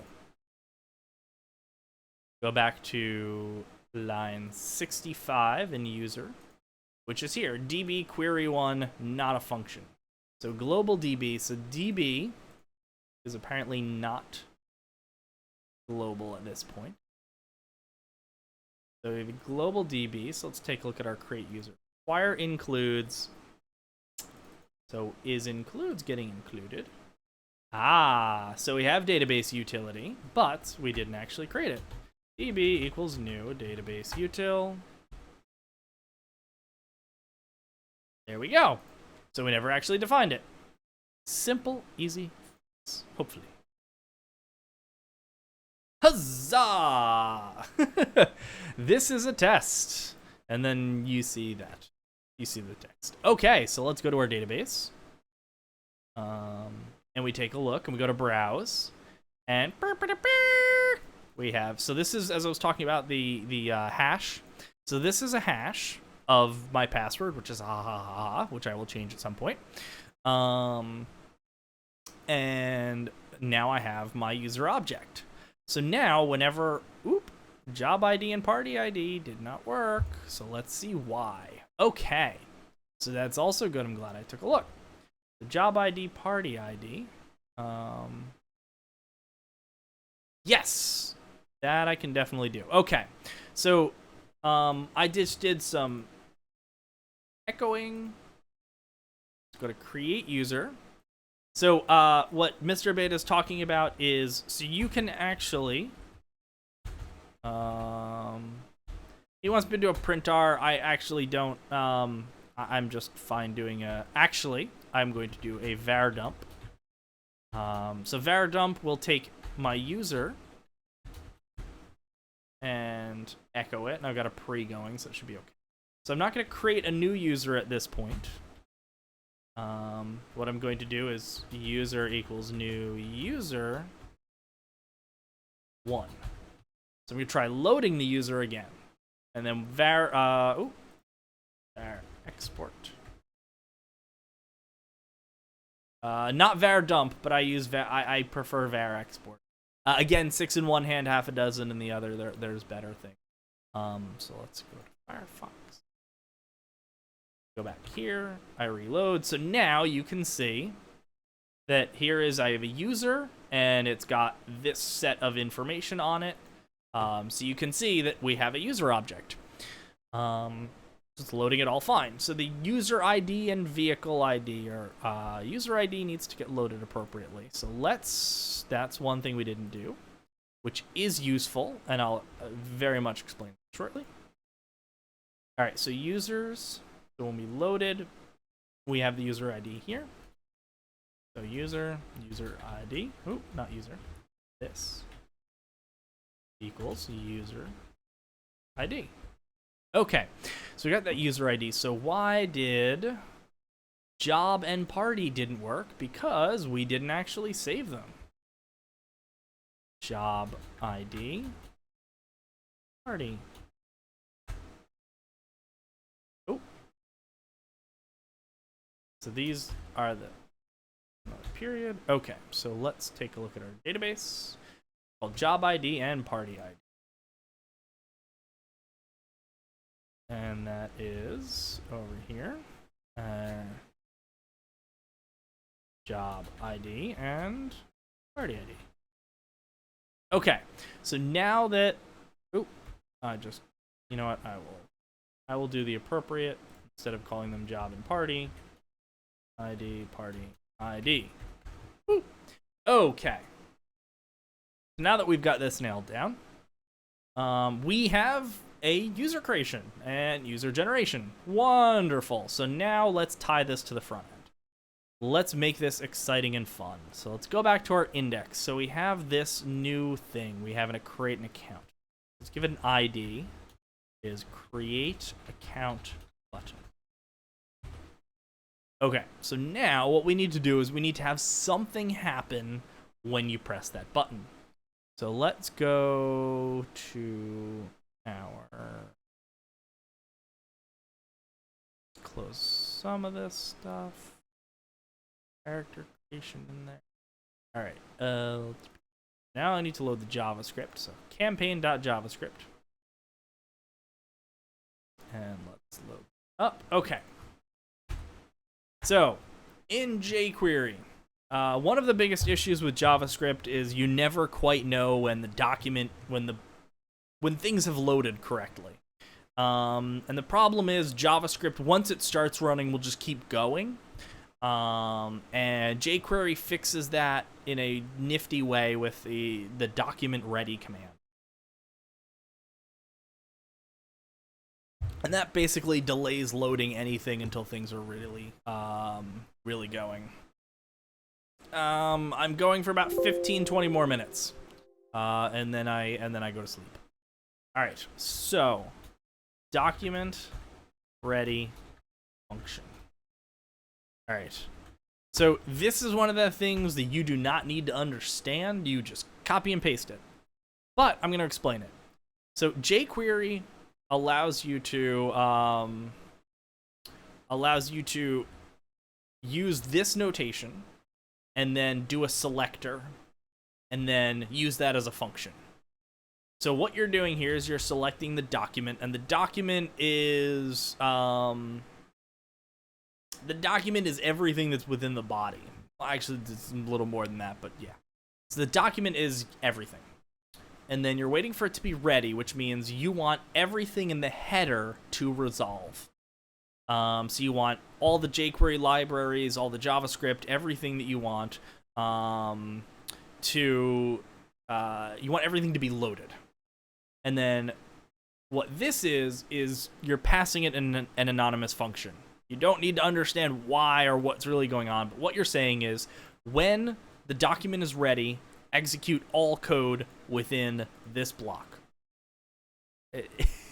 There's a huge amount to this, but if you're just diving in and learning, this is the way to go. All right, so now we're going to do our selector. So we're going to select our button.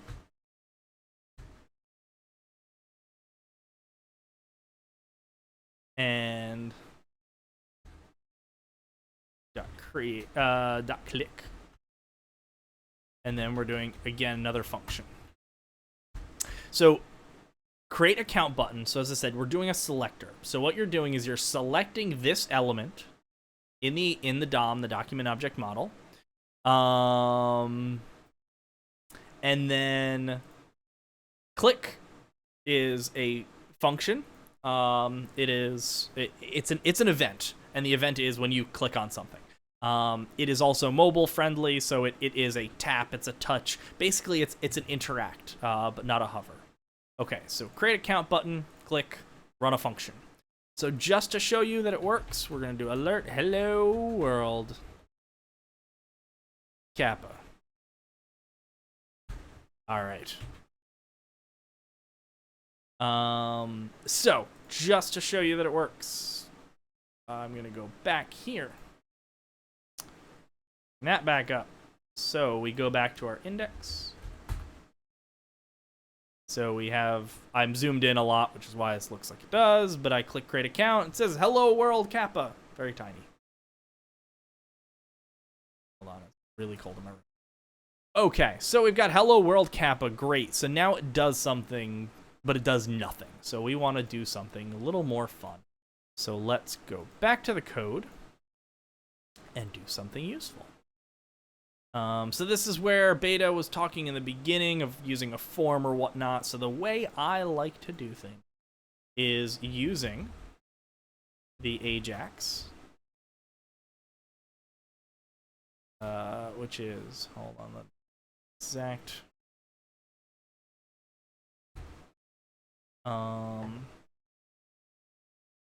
So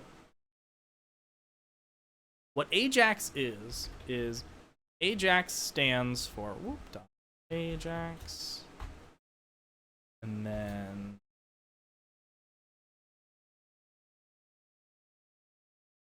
so Ajax stands for asynchronous JavaScript, and what it does is it allows the document to speak to the server with the minimal amount of expense. So the way the web used to work a long time ago was whenever you wanted to do anything, you had to submit a form or resubmit and regenerate the whole page. It required a lot of loading. There was just it was huge, gigantic pain. Thank you so much, AB Creations, for the follow.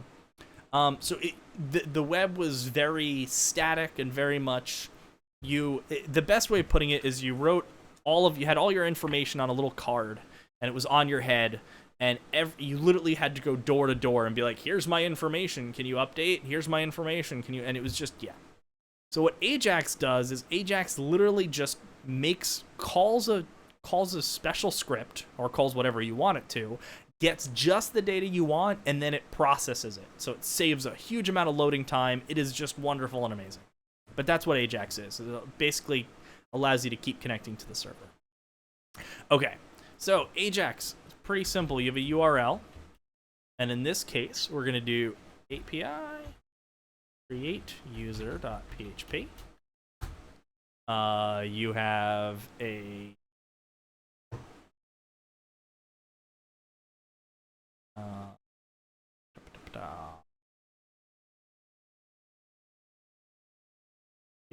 I have an example up somewhere else.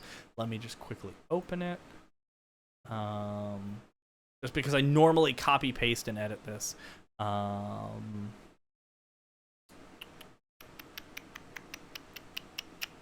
my apologies, just give me 2 seconds on this.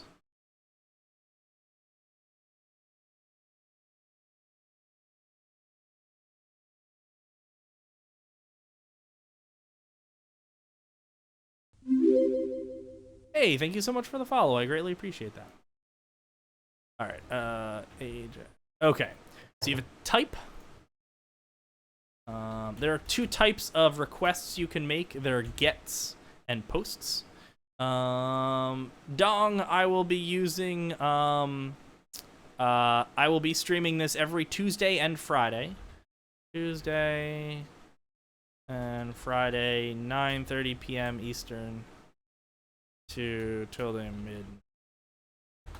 I'm using PHP Storm for code. Yes, Carl Sagan is awesome. Okay, so you have a type. You have post or get.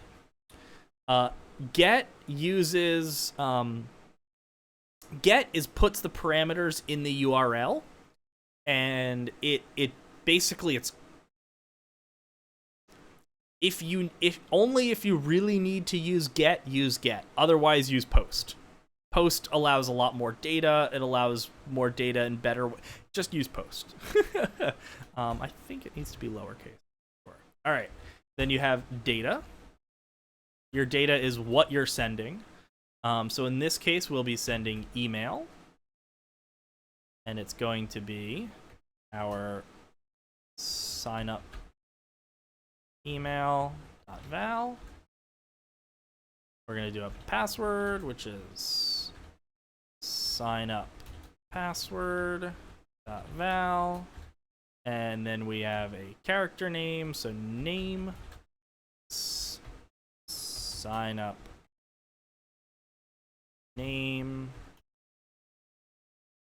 val gives you the value of it, and then we need to check the terms of service. So that is going to submit, and then from here I have done function response. Okay, so this part is saying, hey, go to this script. You're going to post the variables, and here's the variables you're going to post.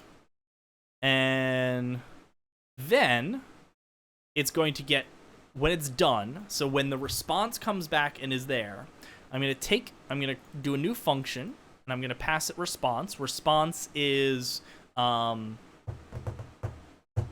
English. Response is everything that's returned from running that.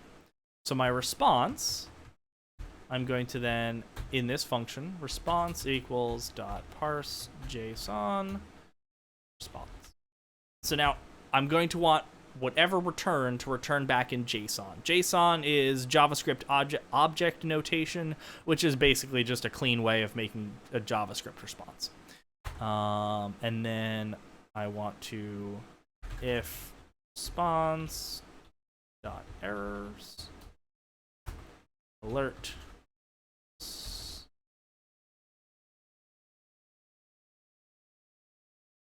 it's if the errors has a string alert, otherwise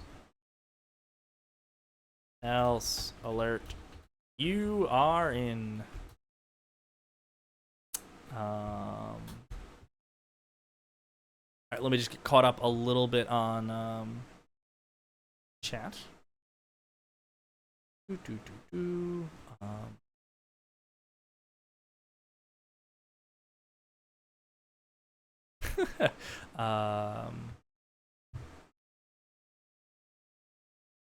Yeah, development is pretty crazy. Okay. All right, so we got all that in. All right, so this is just a test. All right, so now, before doing any of this, we want to make sure you agree to the terms of service. So if I take a look and go in here, so it's checkbox, let's say ID is agree to terms of service.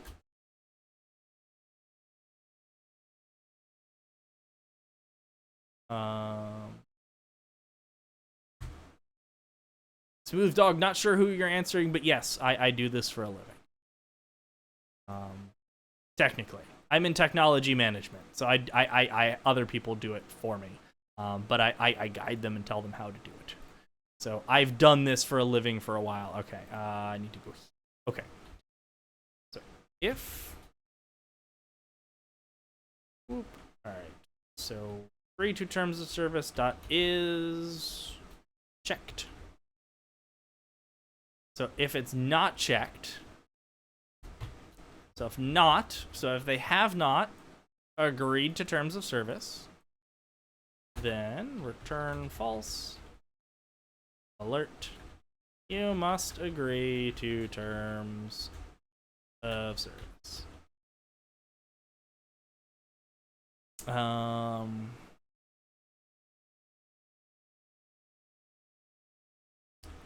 Beta, I did something very similar. I realized that I lacked. I went to business school despite having a very technical background. Okay, so now we need to create. We need to create both a directory called API, the new directory called API. API stands for Application Programming Interface, and it's where I keep most of my controller stuff because why not? New PHP file, and we're calling this create user.php. Okay. So, this file will create a new user from the input given. Okay. Go. All right, so we're going to need to require includes, because we want to include everything, and we're going to get some information. So what is the information we're going to get? We're going to get this. We're going to get email, get password, get name, and that's it.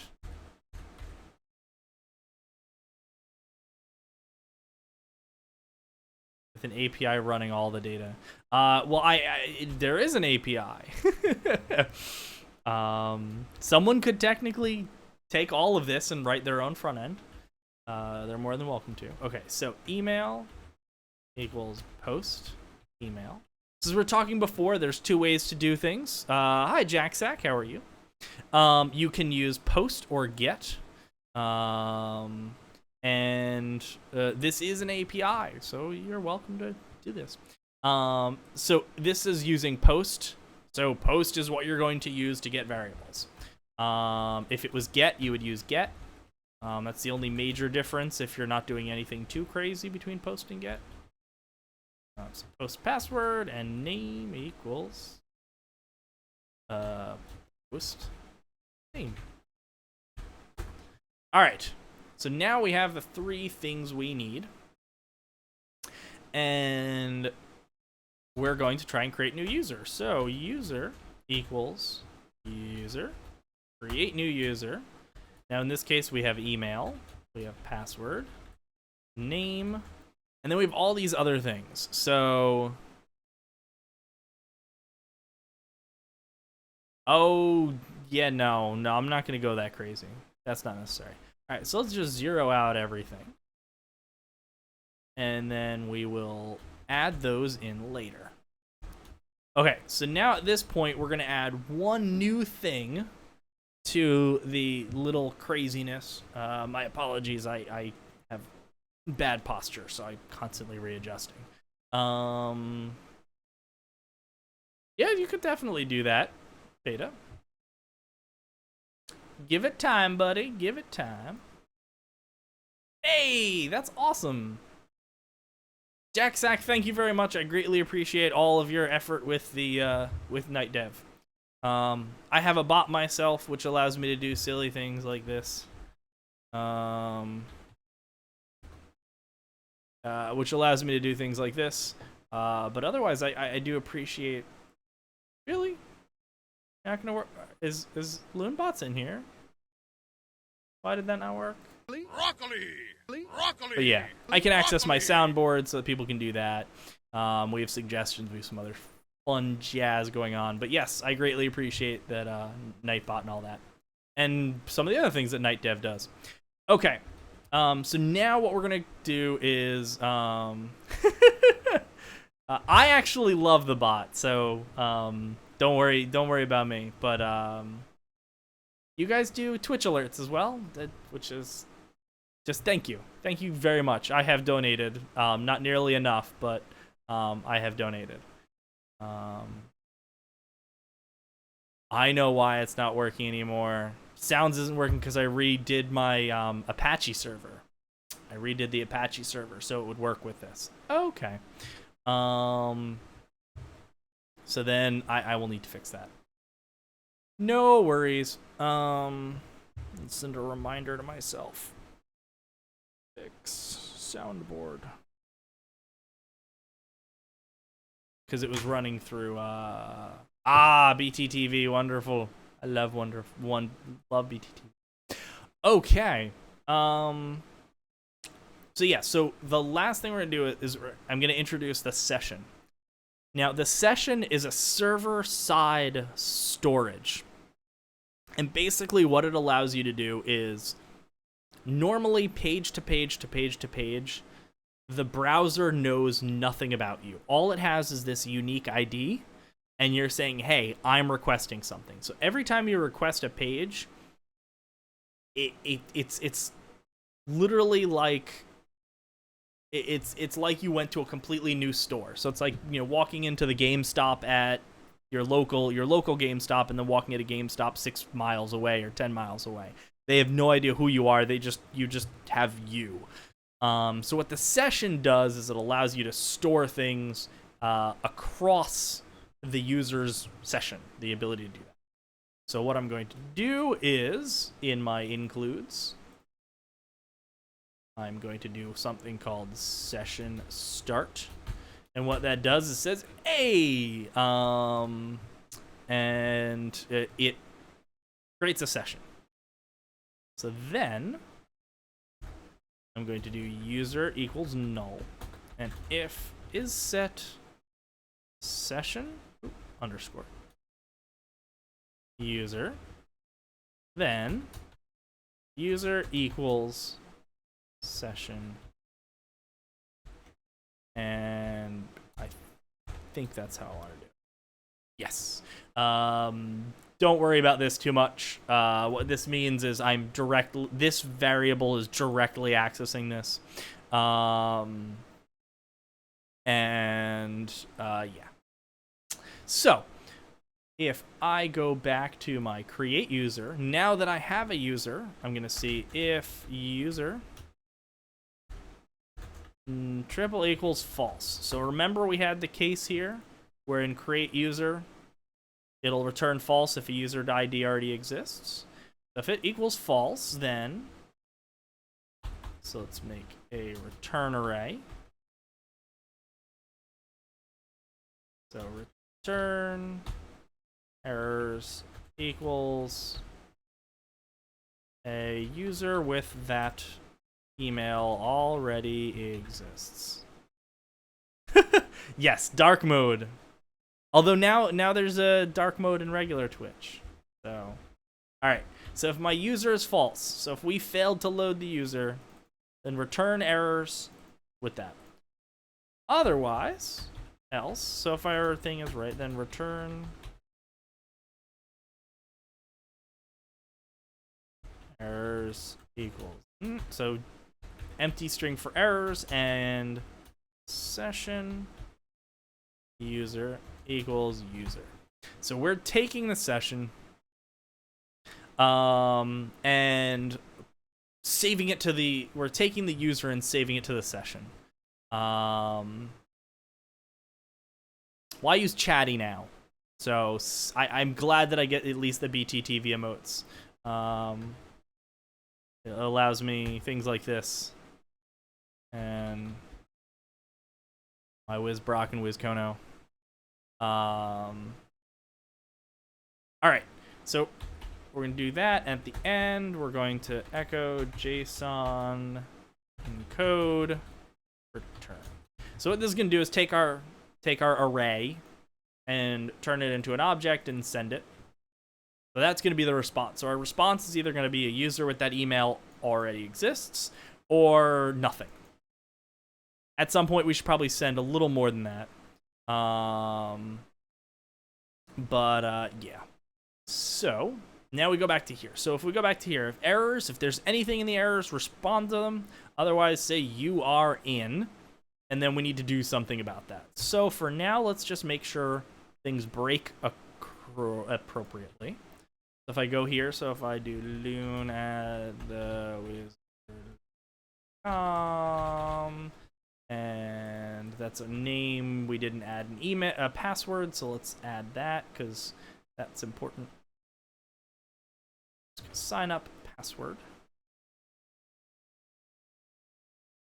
Sign up password, and placeholder is password, and type is password. Easy lemon squeezy. All right, so I added a password. My password is my name. All right. All right, so you must agree to the terms of service. Good, that fail check. So now it should yell at me that this email already exists. Oh, create account, we have an error somewhere. So let's take a look. So if I bring up my console, which you guys can't see, and I will, I'll copy paste the error. So if I look at my console in Firebug and I look at my Ajax request, it actually gives me an error. So I will bring open this. So I'll go to here. If I go down here, then, so I see a warning in server config. Failed to open stream, no such file directory. Okay, so by including it this way, it seems to be having issues. Because this is a relative and this is relative. So this is the problem. How do I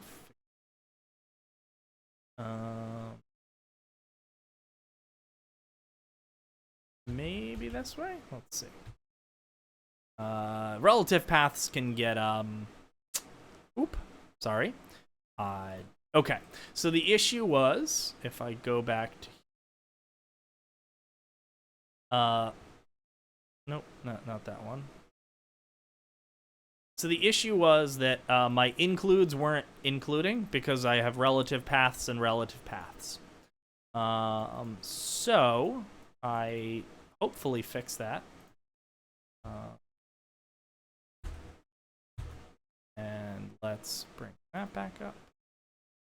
I'm doing things a little differently than I normally do. All right, perfect. A user with that email address already exists. Hard to read, but trust me, that's what it says. All right, so we've succeeded in connecting. We've succeeded in going to the back end and finding that. So now the next thing we're going to want to do is actually make a new one. So let's just do loon2. Create account. You are in. Now, how do we know we're in? Because we're going to go here.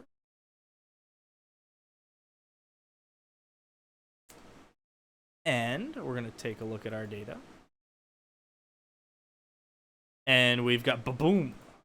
We've got a second user. We got my name and zeros across the board because that's what we wanted. So we have successfully created from scratch, writing all the code, our login system. So starting Tuesday, what we'll be doing is creating the user, the finishing the user creation. So we're going to, in the front end, be creating a secondary screen. That secondary screen is going to add you a bunch of additional stuff. It's going to ask you what, basically your personality questions. So we're actually going to be getting into the game aspect of things. Then we will have a sign-in. So our sign-in will be working. So that will be another focus for us on Tuesday. And then we'll probably be styling this a little bit more. I will do a commit right now. So git Commit. Let's just make sure it's not committing anything I don't want it to. All of that looks perfect. Fine. Commit and push. Commit. Commit. Oh, initial. Commit. Take another 5 hours? 5 hours for what?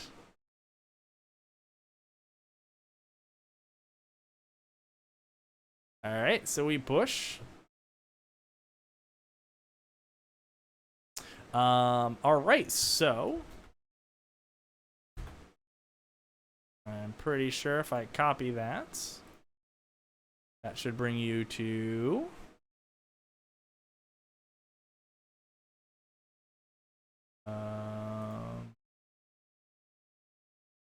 why you no work. What? I created you. Alright, well, I will figure out why this is not working the way it should.